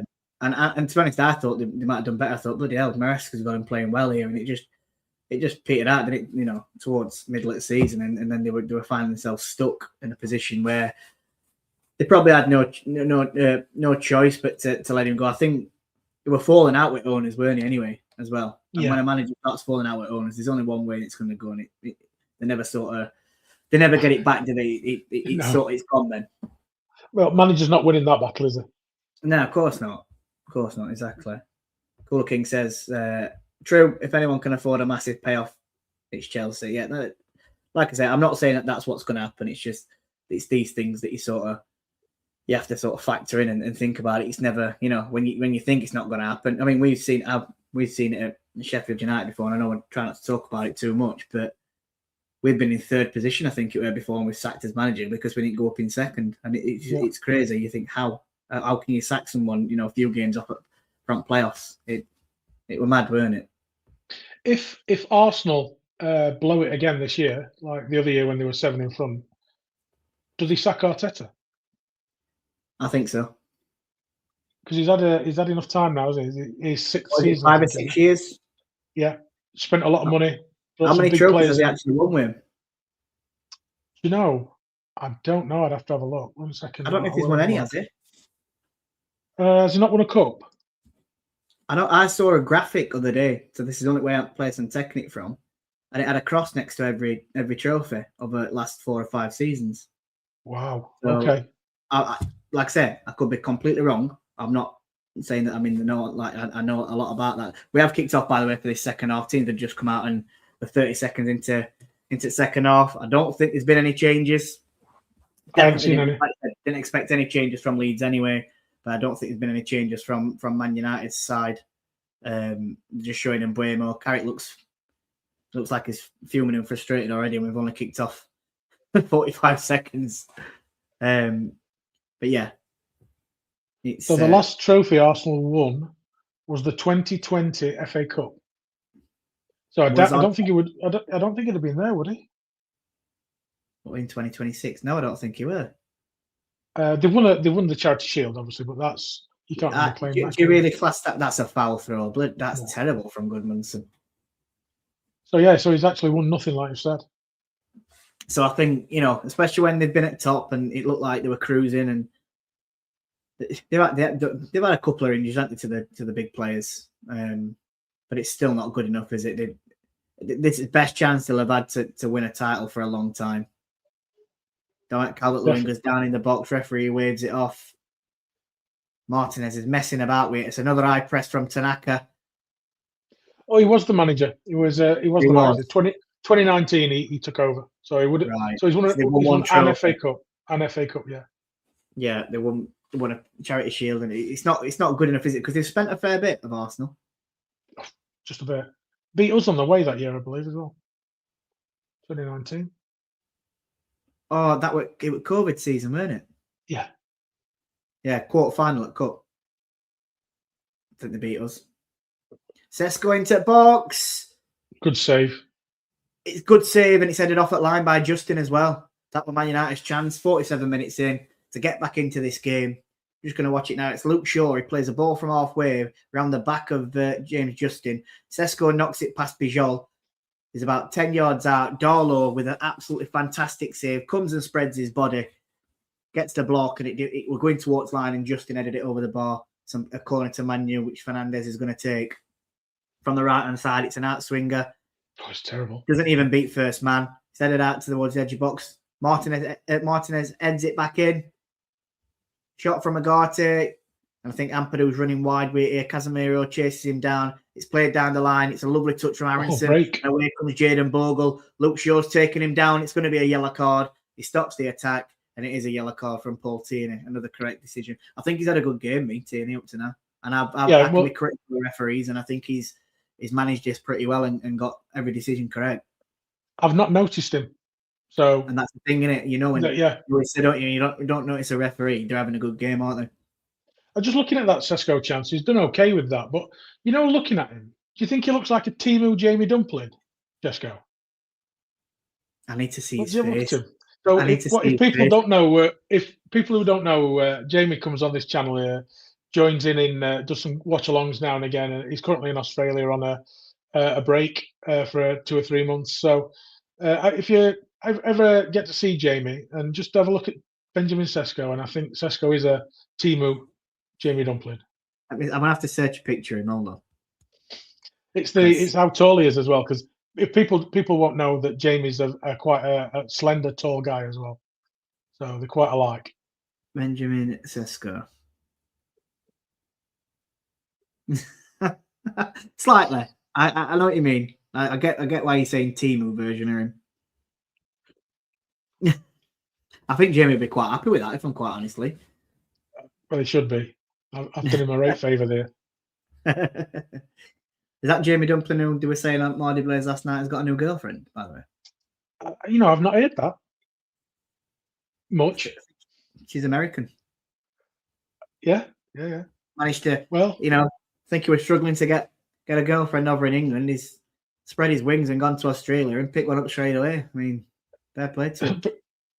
Hey, go and enjoy himself. He's a 19-year-old kid now, and he's seen a bit of the world. So, correct. I hope he comes back and he's enjoyed himself. I'm sure he will. I talked to him a little bit back, and he said he were enjoying himself. He's due back in May, and so yeah. Yeah, it's been delayed a little. I think it'd been a week later than what he intended. Yeah, I'm sure he's not. I won't be complaining if I were him. No, and if you're watching, Jamie, I hope you're well, pal. So Fernandez has it on the left. Luke Shaw made a run down the left-hand side. They nearly lose the ball, but here comes Cunha. He's on the edge of the box. Goes onto his right foot. It's blocked, but it comes towards Fernandez. He goes now wide to Luke Shaw. He plays it centrally. Fernandez takes it off of Cunha. Has a shot, deflects off Tanaka, and it's just cleared by Aronson to throw on the left-hand side, just on line with the edge of Leeds' box. It's taken quickly by Luke Shaw into Cunha. Gets it back to Shaw. Martinez plays it across to Yoro, about 35 yards out, into Mazraoui, and it comes back across this left-hand side, more centrally left to Martinez, into Luke Shaw. Luke Shaw tries to play a ball, and it's a great block from Aronson, and it's a Man United throw, which is taken quickly again. Fernandez tries to play it into the box, and it comes towards Darlow, and he just drops to the floor to waste a little bit of time. Leeds are happy with that outcome there. When Man United were playing the ball in front of them, Leeds' defensive shape were fantastic.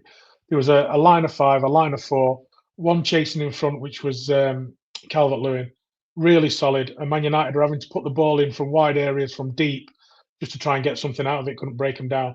Fantastic work by Leeds, that was. Again, which is what we keep crediting them on, though, isn't it? Leeds they're just solid defensively tonight. They don't look like they're going to crack at any point, do they? They look a good side. They look a good team, well drilled, dangerous going forward, and solid. So, we keep saying it, and they are by far the better team in this game so far. Yeah, no, I agree. 50 minutes gone. Well, 52 minutes gone, should I say? Just turning now, and it's still Man United 0, Leeds 2. Leeds the much better team in the first half. Man United having a little bit more of the ball, we could say. But Leeds are letting them a little bit. Leeds have dropped the press to the halfway line now, where they were pressing higher up first half. So Man United aren't inviting each other.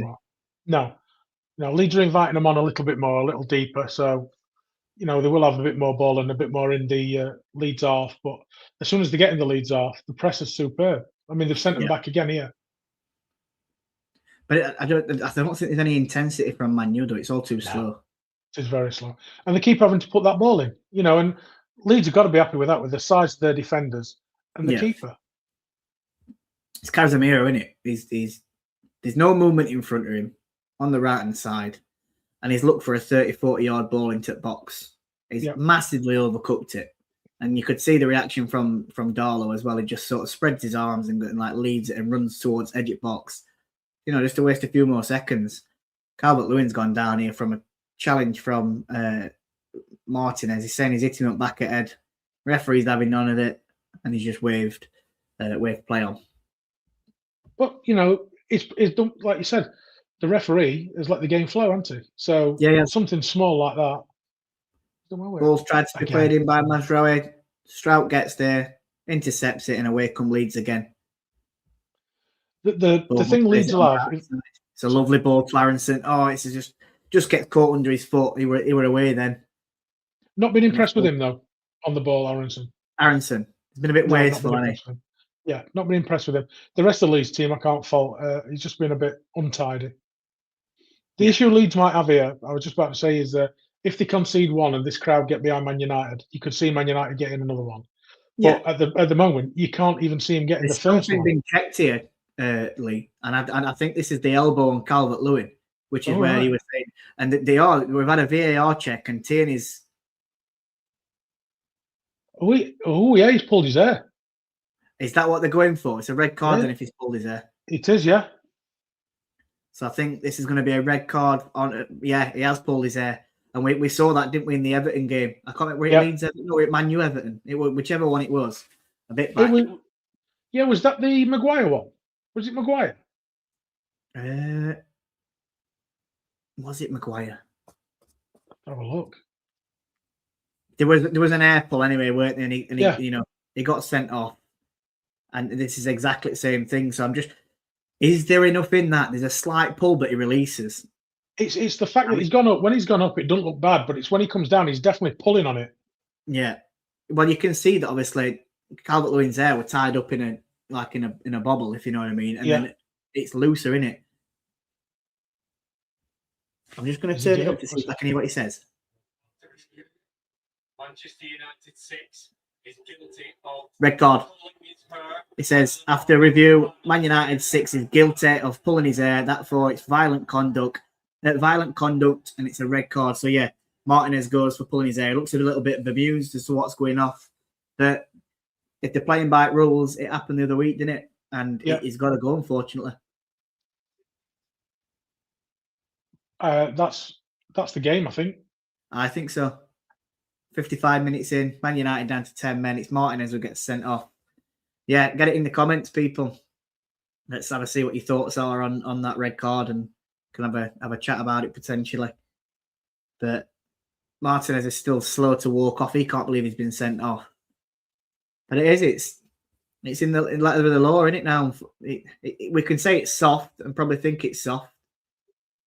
It was Michael Keane. It's red. You have to go if that's the rules that they're standing by. Yeah. It was Michael Keane from Wolves. Michael Keane, that's it. That's Everton versus Wolves. Received a red card for pulling a lad called Tolu. Arakadare. Tolu Arakadare. Yeah. So, known as Bob. Known as Bob. Or he will be if I ever get that one again. James says he needs to walk. It's a coward's trick pulling hair. And he has gone, mate. He has been sent off for it. Like we've just been saying, it's happened to Michael Keane, and he got sent off for it, and now it's the exact same. So it's good to see that, like I say, even though we might say it's soft because surely he's not thinking I'm going to rag his hair. He's probably just eat a moment. He's probably trying to pull his shirt. He's caught his hair, and that's the thing. But it's the rule, and if they're going to stick to it, they're implementing it, and it that's it. It's a red card, isn't it? Here comes Junior Justin, fires a ball in. Oh, it goes towards the back stick. Okafor heads it backwards. Goodmanson takes it past Mazraoui. Gets towards byline. Corner. Fernandez gets a touch on it. I think it's a corner kick. There's a few explicits coming from Fernandez at the referee saying, I've never touched it, but you definitely did touch it, Fernandez, because I could see it. And is he going to give him a booking for arguing? He's telling him to stop. He's giving a corner. It is a corner. I think it was a corner. He's just trying to, he's probably just frustrated because they've just got a red card there, and he's having a pop at referee, trying to influence him to make the decision. It's a goal kick, but rightly so, it's a corner. you know, if there were stats available for how many second balls Leeds have picked up, it'd be a lot because they seem to be Yeah, the it would. first to it all the time. Absolutely. I'll read Darren's comment in a sec. Corner comes in, it goes towards Calvert-Lewin. He wins the header. Fortunately, it's a bit over him, and he heads it wide. Darren did put a comment in a little bit back. I pressed to read it and then turned it off, so we'll go back to it. It says, when they got rid of Wilder, for whatever reason, and names were being spoken about, I did say go for a senior back then. You did, mate.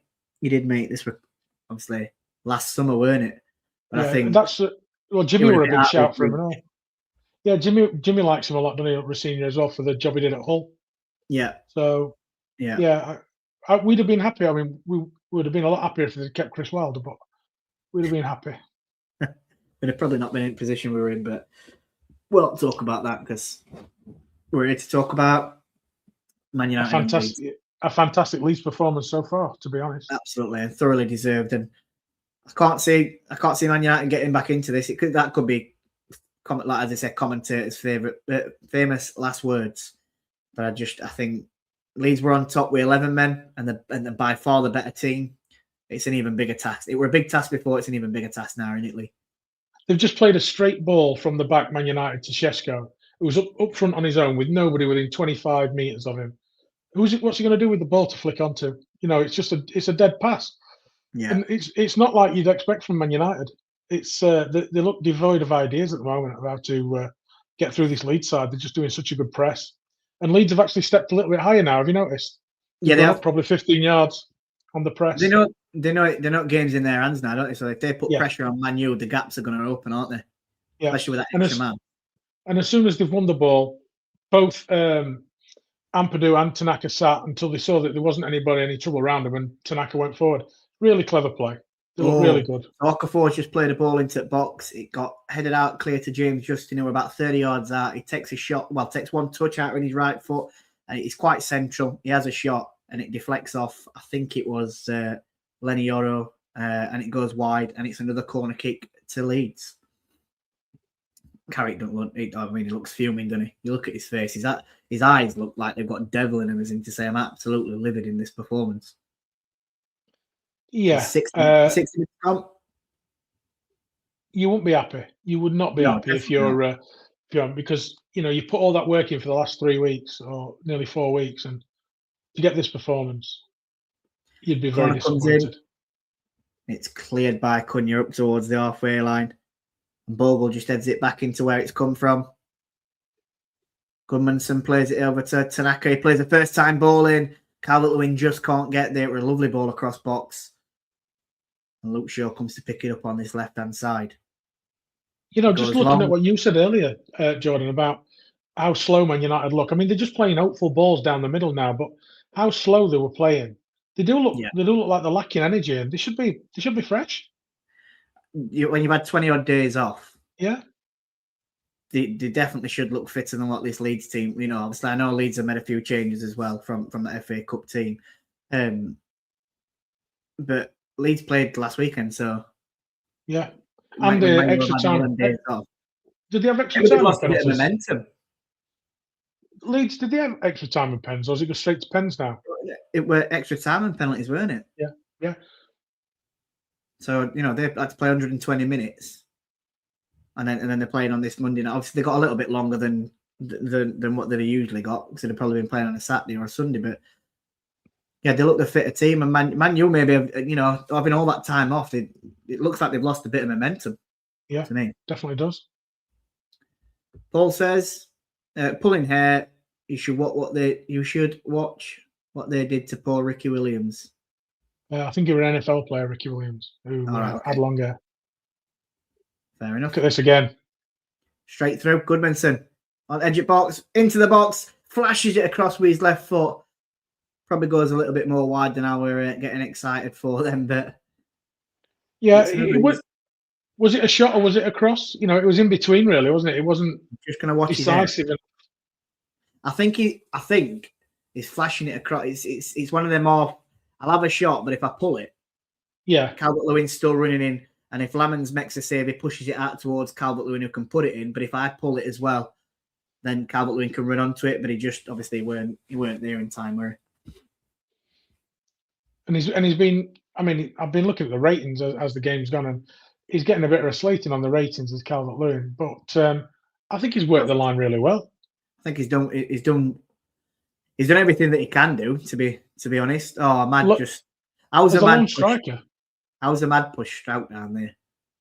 as a lone striker, I think he's done really well up there. He's led the line Yeah, well. I agree. I definitely agree. Just look at this. Yeah, nothing in that.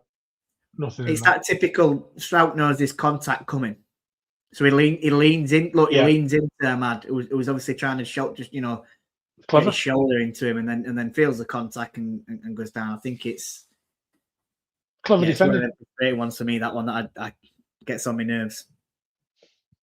But if it's your defender, you're happy with it, aren't you? Because it takes pressure. Yeah, of course you are. Of course you are. If a Sheffield United player did that, you're going to be like, fair play. But I'd know it's like Connacht referee at the same time. It's clever though, isn't it, I suppose? So looking at the ongoing stats of the game, obviously they've got the lowest player on the pitch is Martinez. Oh, sorry, it was just an eyeball up them from Luke Shaw. He's played it high and Shaw plays it high over Justin and Bijol. Cunha runs onto it into the box. He takes a touch, has a shot with his left foot, and Darlow's stretching across to make the save with his right hand. Well, both hands on his right hand side, and it goes for a Man United corner. Nice height. That's all I'd say there, Jordan. Nice height for his save. Yeah, it were. It were routine. It's a routine save, innit, is what you'd say. Yeah. Sorry, you were saying about the stats. Please. I'll let corner go, mate, just in case, and we'll come back to it. Oh, it said a down. Jord does a back heel flick, and Darlow just collects it in the air. Saying about the stats, so ongoing stats at the moment, we've got Martinez on a 5.5 because he's been sent off. Oh, we're through again. Here you go. Well good done. Defending from Cunha. I think it's poor from Bogle, that, if you ask me. Yeah, Cunha's done really well there. Counter attack, weren't it, from that throw? Just a ball from Darlow played straight up.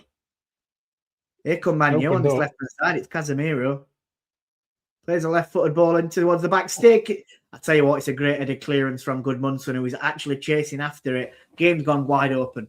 Since that's all of a sudden, absolutely wide open. It's Okafor. He comes centrally into Brendan Aronson. Aronson's got Bogle on his right hand side, and he plays it into him. I'll tell you what, look at commitment from Man United players though, either.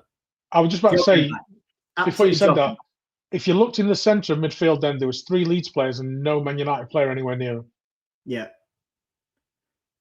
You are not happy. You are not happy if you're a Man United fan watching this. Absolutely not. It's poor. It's really, really poor from. I mean, where's your commitment there? You'd be looking. I know you're down to 10 men, and I get it's frustrating. You're 2-0 down at home. But you've got to be, you've got to be putting effort in there, aren't you? Yeah. You can't just be jogging back. Imagine if Leeds had gone on and scored there, you'd be pulling that apart, wouldn't you? Can you imagine when they've got him in looking at the film after? Yeah. Yeah, you can't be happy with that. Leeds just have it now. Man United are trying to put a bit of a press on. Goes back to Darlow and comes with a long ball up towards Calvert-Lewin. Casemiro goes down. He said this contact from pushing the back on by Calvert-Lewin, and the referee blows for a foul. It's not actually been a bad game to watch, though. We said we wanted goals and an entertaining game. I've been entertained enough. Well, there could have been goals, and let's be honest, all bar one chance, really, that Cunha chance, they'd be Leeds, wouldn't they? With the chances that's been created. Yeah. So, yeah, if you're a Leeds fan, you're buzzing about this, especially against who it's against, Man United. They'll say the main rivals. I don't really know about that personally, but it's definitely a derby. I tell you what, I've been impressed with Okafor today. Yeah, not then. His finishing's very good. He's done well. But he picked the ball up, didn't he, at halfway line, and he just knocked it past Fernandez, ran on. A bit of composure were probably needed with a passing behind, but I think he's had a fairly good game. It looks powerful, Jordan. It looks very powerful, doesn't he, when he runs as well. Cunha plays the ball into Casemiro. Bogle just gets the left foot on it, and it goes out for another corner to Man United. I mean, fair play, Man United they're trying to have a pop here, aren't they? And they need to. It's poo or bust, isn't it, as they would say. Yeah, I mean, you might as well lose 3-0 than 2, aren't you? Just go for it. This should have happened at half time. 2 subs. We mentioned it, didn't we? Dallow's coming on, and so is Buemo. Mazraoui's been absolutely torn a new backside tonight. Yeah, and Šeško's been ineffective. So yeah, it's a short corner into Cunha. He has a shot. He took a deflection off a Leeds player and it goes out for another corner. I think it come off Bijol by the looks of that. It's going to be a corner from the opposite side this time. They've got that Bijol ranked at 5.8 as a rating for this game, and I can't remember him putting a foot wrong. Bijol? Yeah, the Leeds centre half. For me, that Leeds back three, Justin, Strauch, and Bijol, 6.5 to 7, easily. They've mopped up exactly what they needed to do. I'm not saying they've been out. It's not been outstanding. Ball to back stick. Casemiro heads it. It's 2-1. That's the goal. Switched off. It's come up with one or two of them lately, headed goals, Casemiro, in the last few games. They just switched off there. Yeah. Just as they were getting that back line credit. So when the corner came in with the left foot, it's headed out by Justin. Watch it be Bijol. There's no pressure from Okafor. It's a ball in. There could be an offside shout here. Bijol's playing him on. It's the foot. It's the John Lundstrom toe is what I'm looking at. But the size 24. Yeah, that's it. That's the one. But it's poor. They switch off. Goodmanson, I think, loses his runner, which is Casemiro. And he gets a free header at back stick 6 yards out. He just heads it across Darlow, which, results in a goal. Just going to hang fire hide on the ticker to see whether this goal stands. I think it will, but it's tight. Scored 7 goals this year, Casemiro. And they're letting him go. They're letting him go as well. Yeah. I think he wants to go back to Brazil, though, doesn't he? Is that what it is? Yeah. Fair play. Right, let's put... Listen, if you could carry on talking as while I'm doing this, Lee, be much appreciated, pal. Yeah, no problem at all. They're just looking at Ahmad, who I was going to say was the worst player for Man United, apparently, stats-wise. And I thought he was the most dangerous in the first half. But yeah, Carrick looks flustered. And he'll be thinking now, how do I carry on and get back into this game? Well, they need to stop hitting hopeful balls over the top and start playing through Leeds. But Leeds still look solid. I mean, they've been outdone with a ball to the back stick. I get that. But just one player losing his man and Bijol leaving somebody on side. So Leeds just got to keep doing what they were doing. Oh, and Leeds again have got a chance to break through here. Good. That's brilliant. That's really good work by, is it Casemiro? Let's see who that is, actually. Number 18 is Casemiro. Yeah, it must have been Ugarte then if he's still on the pitch. Yeah, it was Ugarte. So just coming forward again. So Casemiro, it's Fernandez. Ball to the back stick again. Casemiro wins the header. Comes across overhead kick attempt, which was terrible by Mbuemo. And Leeds get it clear. Oh, it's a foul by Ugarte. Yeah, just a free kick. Yeah. I'd be taking that kid off, by the way. Aronson is not having a great game. His brother, I think it's at Twente or Utrecht in Holland, is very highly rated as a talent coming through as well. Yeah. Did they both play for America? Are they both in and around the national team? I believe so, yes. I will have a look. And I'll tell you his exact name. I'm guessing you probably think that the one at the Dutch team is probably better than the one in this Leeds team. Well, I've not seen him, so I can't really say. But a lot of good players come through Dutch system, and if he's being talked about as somebody who's fantastic coming out of Holland, I mean, there are some that they think are really good that don't do it, like Anthony, who came out over here. But you've got to think he might move to a German side or something like that and do well. So I will have a look. So it's a throw into Leeds. Ball was played over top towards Calvert-Lewin, but Jord got there, and it's just on line with the edge of Man United's box. Ao Tanaka has gone down. I think he's got a bit of cramp because it looks like Ampadu's trying to stretch his calf out, which I don't think Tanaka's played that much, has he, of late? So that's probably understanding why he's got a bit of cramp, and he was in the Japan side as well that played against England. So unless he's trying to waste a bit of time, it could be a bit of time wasting this. Willie Gnonto is getting readied, and I think Ilya Gruev is the other one. Okay, it's two subs. Going to be 2 subs for Leeds, which I think Gruev will probably take Tanaka's place, and I think it'd be Aronson that probably comes off for Gnonto. Is what I reckon, but we'll see whether that actually happens. While Tanaka's receiving while Tanaka's receiving treatment. We'll just go through this. Oh, assists. Look at that. Bruno Fernandes, 17, leading the chart this season. It's a great return, that, isn't it? It is. It's unbelievable return. He's a talented footballer. He just needs something more around him, doesn't he, really, to be quite honest. It stands out in a better team. Yeah. He'd look even better in a better team. He stands out now. Yeah. Yeah, he just needs a bit more behind him, really, to let him play a bit freer, to be honest. You're asking him to do things that he's not good at. Let him do what he is good at, like we have to do with going back to a Sheffield United, because you've got to really talk about somebody you can Gus Aimer. Let him do what he's good at, Yeah. And obviously it's levels, and we're talking about a world-class footballer in Bruno Fernandes here. Just let him do what he's good at and put players around him so he can do that. The Aronson guy is Paxton Aronson. He's actually gone to MLS. He was at Eintracht Frankfurt, then on loan at Vitesse and at Utrecht, and then they've sold him to Colorado Rapids.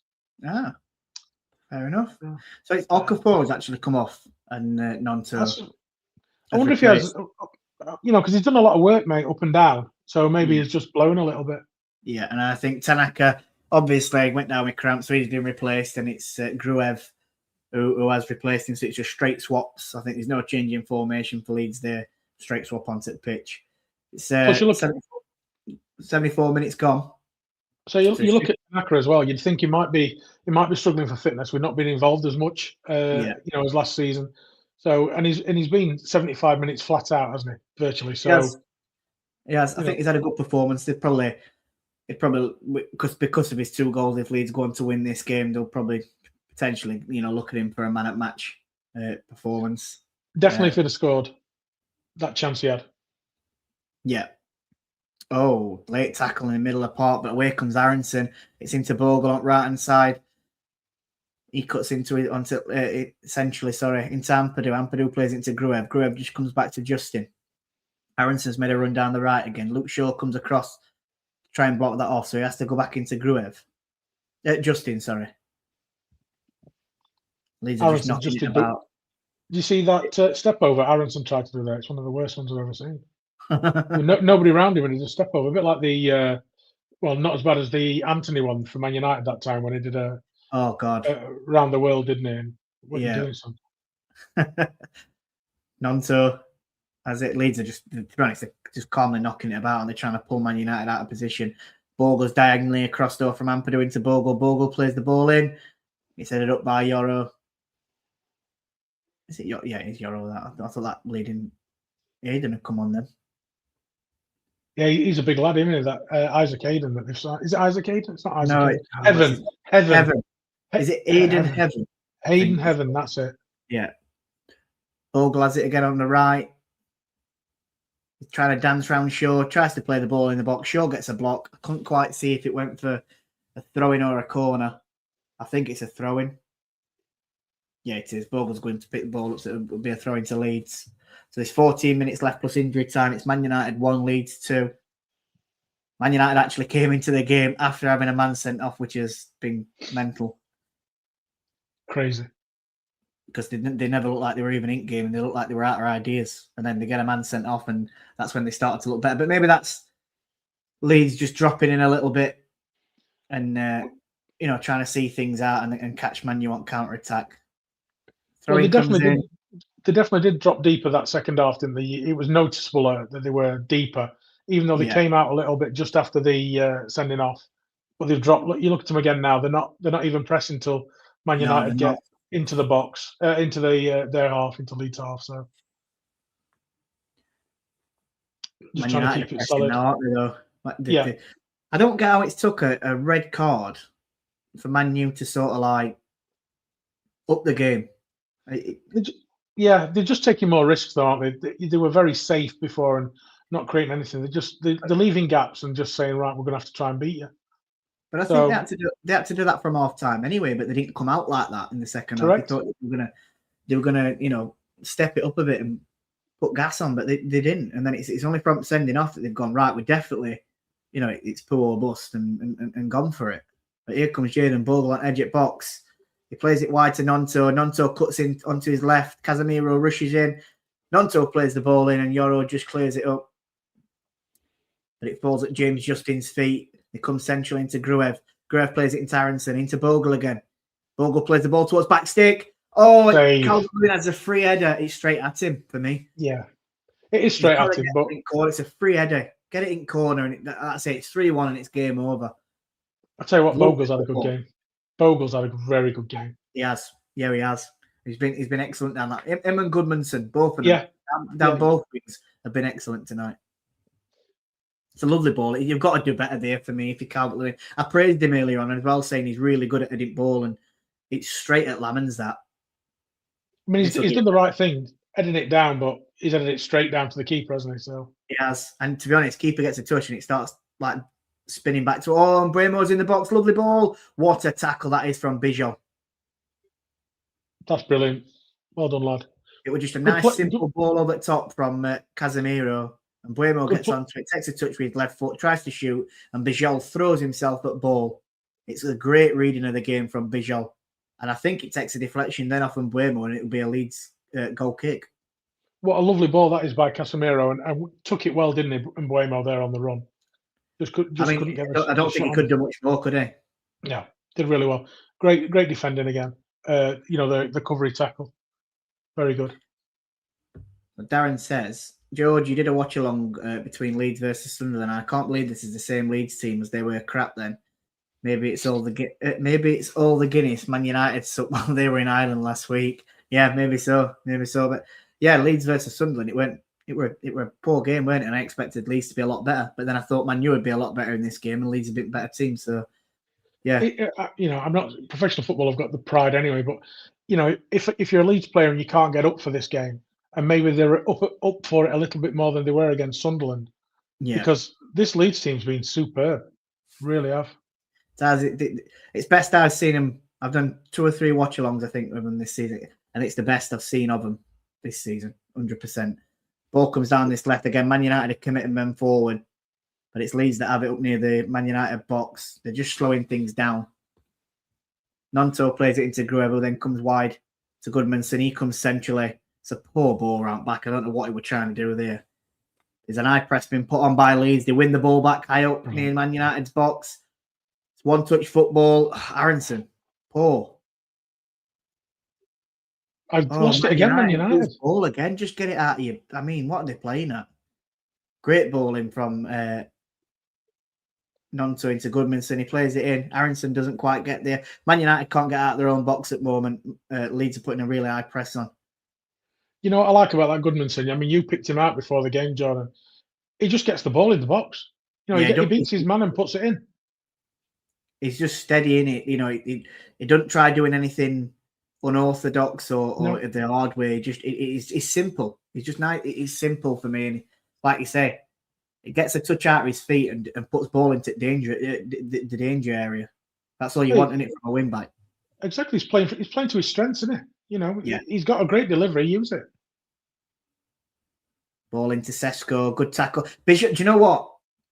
I'm going to say Bijol has been the best out of the three centre backs for Leeds tonight. He's now at a 6.3. He was at a 5.8 before. I'd be giving him a 7 at least, 7.1. Gruev. Oh, why didn't he play Calvert-Lewin in? He's gone for the spectacular finish. It's a really poor finish as well. Calvert-Lewin had peeled off Lenny Yoro, and if he'd played him in, he gets a chance 1-on-1 with keeper, I think, there. That's poor as well. It's the wrong decision from Gruev for me. James says it should be 3-1. Either corner, it's 3-1. Yeah, that's on about the Calvert-Lewin header, and I agree. He's headed it straight at him.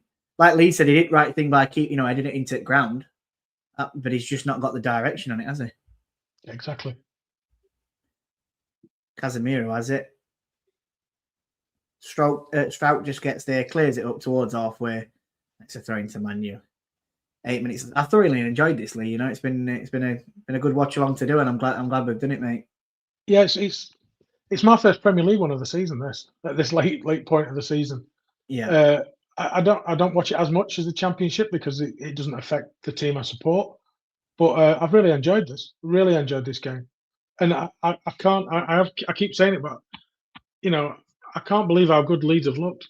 Really have looked good. Yeah, it's full credit to him. Full credit to him. And I still think that if Man United get a draw out in it, I'm not sure they deserve it. I think Leeds have been a better team.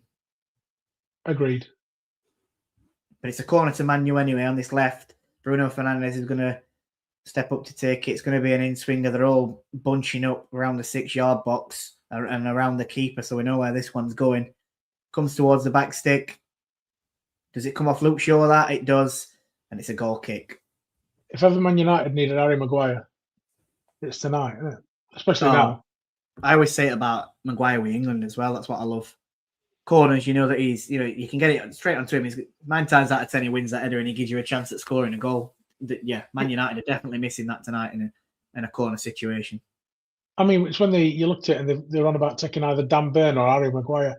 There's no choice for me. It's Harry Maguire. Harry Maguire always plays well in it. I think he always plays well in an England shirt. You know what you're going to get for him. Yeah, he's not the quickest and he doesn't turn very well, but anything in front of him is superb, and he's a good leader. Yeah, I agree. Totally agree. And if you'd like to come back to Sheffield United, he's more than welcome. Yeah, it's good to have him come through our academy. He's done well, hasn't he? He's done really well. Him and Kyle Walker have had good careers as defenders. Premier League and England careers, they've both done well for themselves, haven't they? Exactly. Oh, lovely ball from Fernandes. He sprayed it 40 yards across it right-hand side to Mbeumo. Mbeumo crosses ball into the box. Sesko gets it. It's a good save from Darlow. I don't know if he makes it a bit more spectacular, like a spectacular save. Excuse me, I'm going to cough. Let's have a look. Straight at him again, but it's reactions, in it. He has to react quickly to it, and he manages to push it sort of clear. It's a good save, but could he have held it? 10 years ago, you think a keeper holds it. I think it's the corner comes in. It's headed off at line by Don Calvert-Lewin. And then Agati has a shot and it's cleared offline again by Calvert-Lewin, I think. Man United are pressing for this equaliser. They've got every man forward. Gudmundsson wins it. Oh, he's got away. Stuck it past Yoro. And Buemo's trying to get back. It goes into Nonto. Nonto's advancing forward. Takes it past Dallo. It's on the edge of the box with Jayden Bogle on the right. He tries to cut into the left-hand side. It's a good I think that's not a foul. He's going to book him. He's given the dive, rightly so. Cunha dived in, but there's no contact. And it's Ampadu who takes a dive on the floor, which is silly, really, because he got that ball on that right-hand side and a chance to put it in box. But I think Bogle has to do better there as well. What I will say is they broke away Leeds there, and the furthest man back from Man United running back was Cunha. Absolutely giving everything he's got. And in the end, he's won the ball back. You can't have a go at him for that. He might not have been great going forward tonight. He had 1 or 2 moments, but you can't knock his work rate tonight for this team. But I can see. I think there's another goal in it. I could see another goal. Definitely the way it's going. Either team, innit? Yeah. I wouldn't like to say where it's going. See one coming. Yeah. So it's Agati. Man United have it in their own half. Leeds have sat every man back. Ball goes long towards Casemiro. It goes over Strauch's head. Nonto just chests it down at left-hand side. It's a good foot in from Dallo. But Leeds have a chance to come away with it.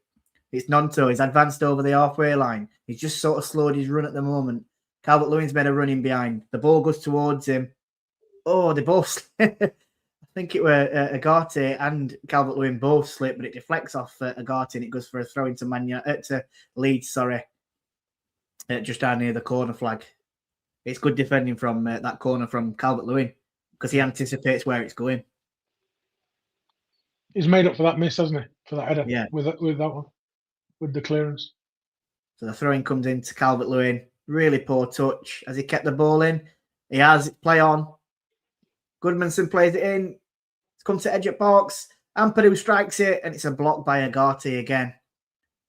And a lovely sliding tackle from Luke Shaw to stop the attack from James Justin.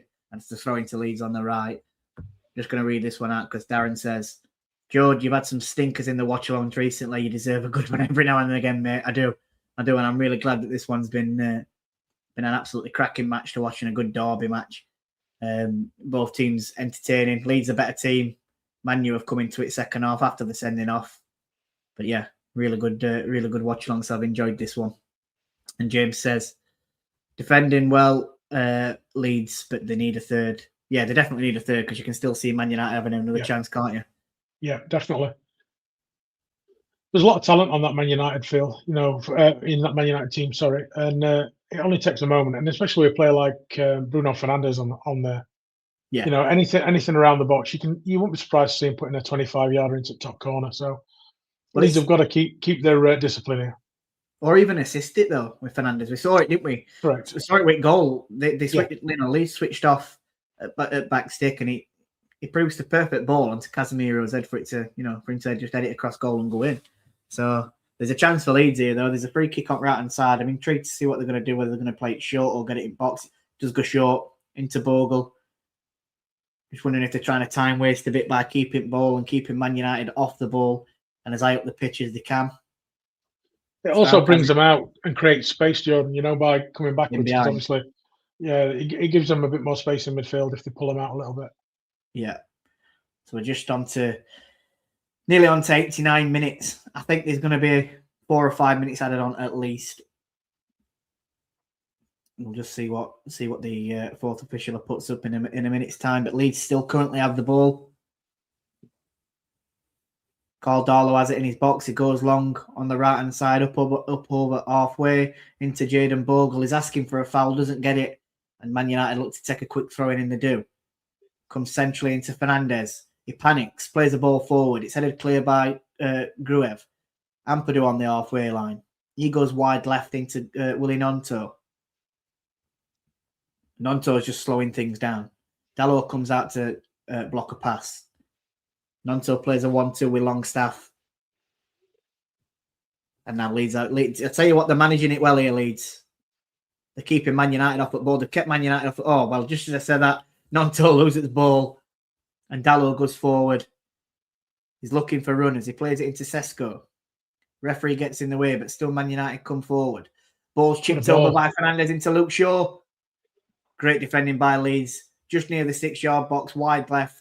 Shaw tried to play a ball into the box, and Bogle gets the block in, and I think it goes for a corner to Man U. It does. Fernandes is running across. It's 7 minutes of added on time. Corner's going to come in. They're crowding keeper again, which is what they've done for the last few corner kicks. Ball goes towards the back stick again. It's headed clear by Bogle onto edge of box. Dalot has a shot on the half volley. It goes high and wide over the bar.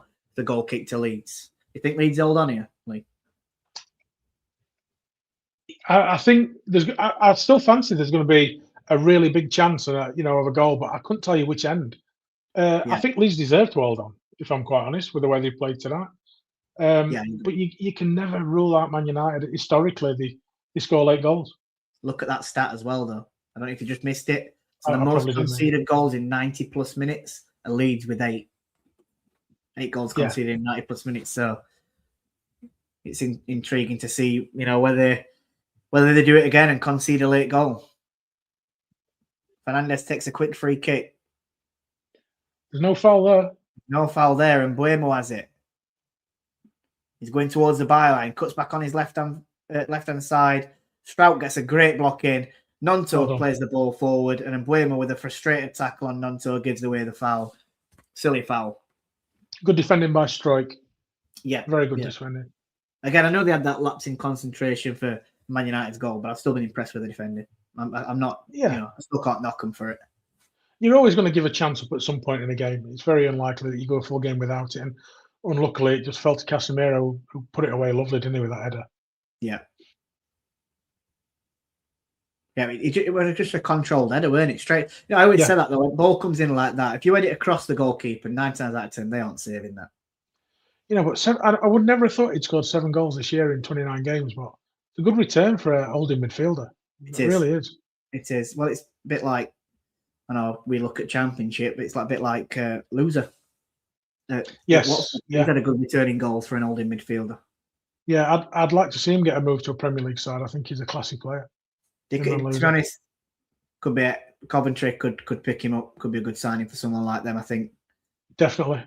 I wouldn't be surprised to see him also at somewhere like Brentford. That level of club, I think he'd do very well.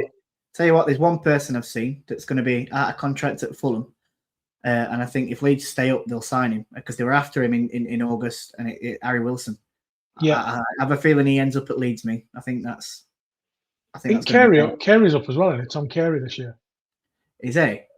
Yeah, I'm sure Tom Well, Carey he's only about signed him 1 year. 35 though, him now, isn't he?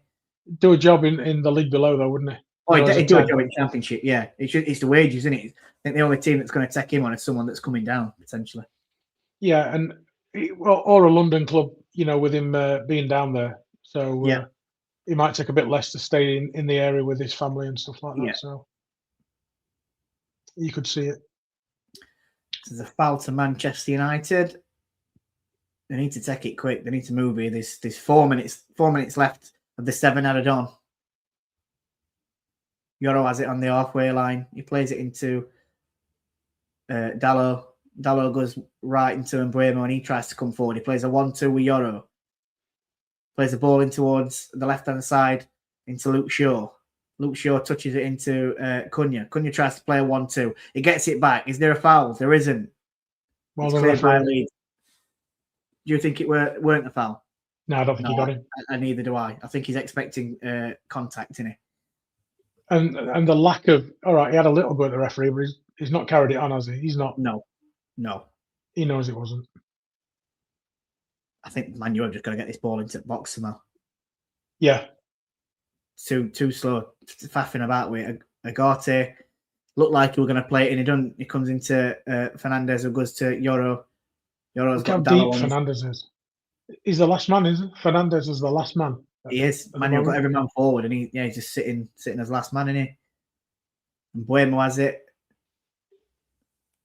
Yoro knocks it onto his right foot, plays the ball towards back stick. Casemiro's free. He heads it across keeper. Darlow's unsure what to do, and it just deflects off Strauch, and it goes out for a Man United corner. That's the first time Darlow's looked a little bit dodgy tonight, to be honest. He lost his bearings a little bit there, didn't he? Yeah. Oh, he's well off as well. It kind of counted. Casemiro were offside as well. Yeah. So just read this. 7 added, says Daz. And James says Kenny is up in the summer and his family home is in Nottingham. So what you're thinking, Forest might take a punt on him then? It's a bit, I think it's his age. Yeah, he's getting on. It's his age, what I don't... Sorry, mate, go on, carry on. I'm just going to say it's his age that makes me don't think he doesn't stay in the Premier League, that's all. But I could be wrong. Yeah, I know James is saying his family home is in Nottingham, but I would probably think he lives in London. He's been down there that long now that his actual family will be in London. You know, if he's got kids and a wife. Yeah. I would have thought they'd be down there now.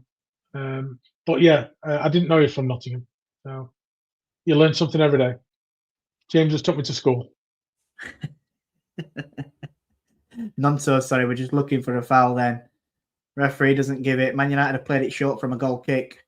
Fernandez now plays it forward. There's 1 minute left of the 7 added on. Casemiro wins the header. Sesko does. And Buemo has it near the byline on the right-hand side. Cuts back onto his left. He's looking for runners. Plays it into Fernandez. Fernandez plays the ball into the box. Doesn't beat the first man. And it's headed up. And Calvert-Lewin then makes a foul. Yeah, he's looking at the man. He's looking at Agate. It's about 35 yards out. They go for an header. Look, watch. He has a quick look where the man is. Yeah, he knows what he's doing. And then he knows exactly what he's doing. It's a foul all day long. Good spot, Jord. Good spot. I didn't see that. I always look. So this could be it. The player looks to his right-hand side. You can tell. You know, this is it, then, isn't it? This is it. This last chance. 96 minutes, 43 seconds. The goalkeeper's come up for Man United as well. Fernandez plays the ball in. Darlow just punches it towards edge of box. It goes back towards Fernandez. It's got to go in box, mate. You're faffing about with it. Time's literally up now. Leeds had it cleared. Final whistle goes, and it's finished 2-1 to Leeds United. And there's a big celebration on the bench from the coaching staff of Leeds. And I thoroughly deserve a win, I think. 100%. The best team. Man United come at them. Unstructured when they were coming at them. Lost a bit of the form. But Leeds did enough. If Leeds would have won that 4-1, you'd have said fair enough, wouldn't you? Very good performance by Leeds. 100%. Going forward and defending. Yeah, very. Professional performance, organised, and stuck to a game plan, and played it down to a T. It's a great performance. They did all the hard work in first half, really, didn't they? Yeah, and they were again, outstanding, weren't they? It could have been 3-0 in that first half with Tanaka when he had that chance, but he obviously, he didn't take it, and then it was good defending from Martinez. But yeah, Man United are going to be disappointed with that. Very, very disappointed with that, especially on their home turf as well. The real thing about the first half was Leeds press, how they suffocated Man United into mistakes. And then, Man United just couldn't get out, could they? Leeds were just pressing on top and going. Really good. Really impressive. Yeah. And probably one more win for safety. I think so. Yeah. I mean, it's, like you said, when you're looking at that, when you just mentioned word safety, it's a massive 3 points for Leeds. That, especially when Tottenham have failed to get any points this weekend. West Ham got a victory. Did Forest end up drawing? I can have a look for you, mate. I'm sure Forest ended up drawing. Or the last time I saw it yesterday, they were drawing. Yes, I'm sure they did. So they only picked up a point. So then 3 points for Leeds is and we wrote them off, didn't we? I wrote them off at the start. We thought Man U were going to take this, and that's probably because of that form that Man U had been in as well. And it's completely gone opposite way. Completely gone opposite way. Full credit to Leeds and a thoroughly deserved win.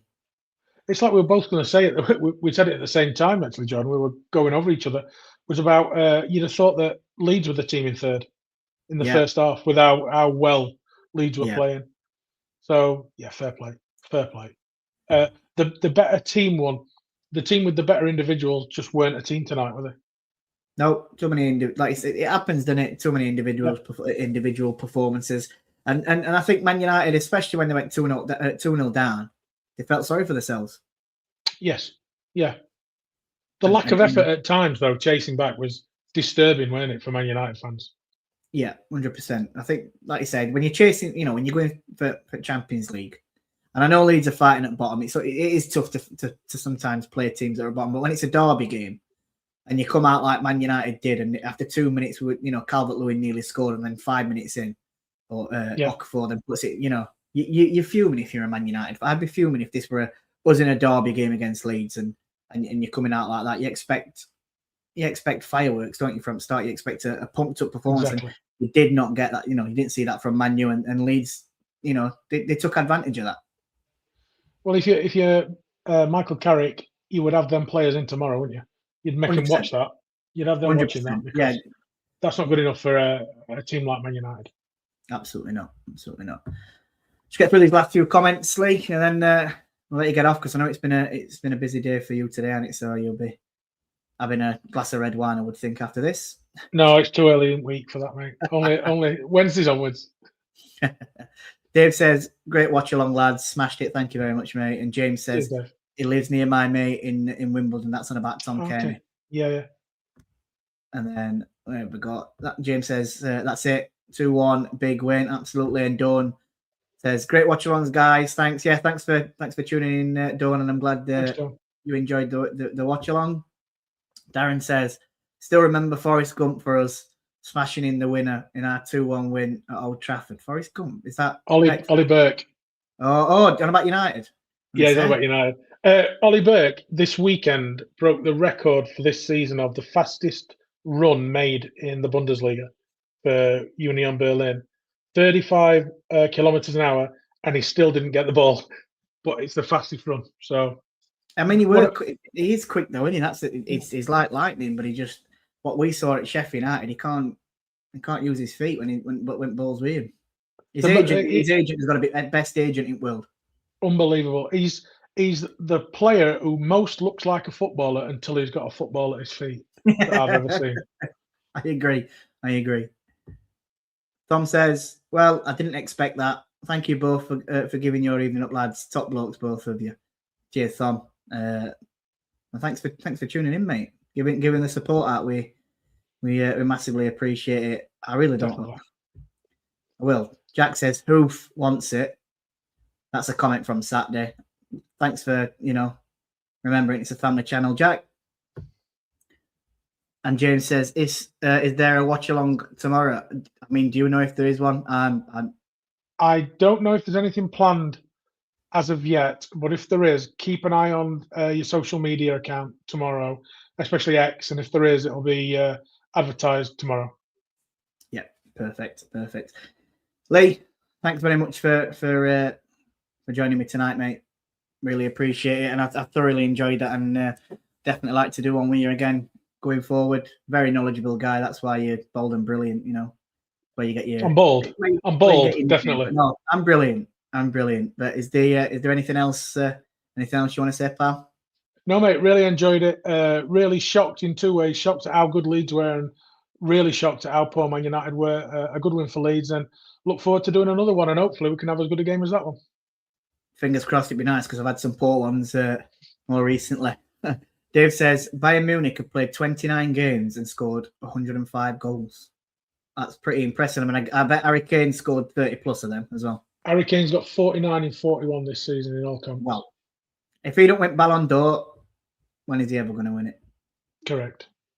And Bri finishes off here with Keep It Ramble. Yeah, please do keep it ramble. If you haven't already, do like and subscribe. It does help. It's free and it helps us grow the channel. Great watch along tonight. It's finished. Man United 1, Leeds 2. We'll be back next time. Thanks all for joining in. Keep it ramble.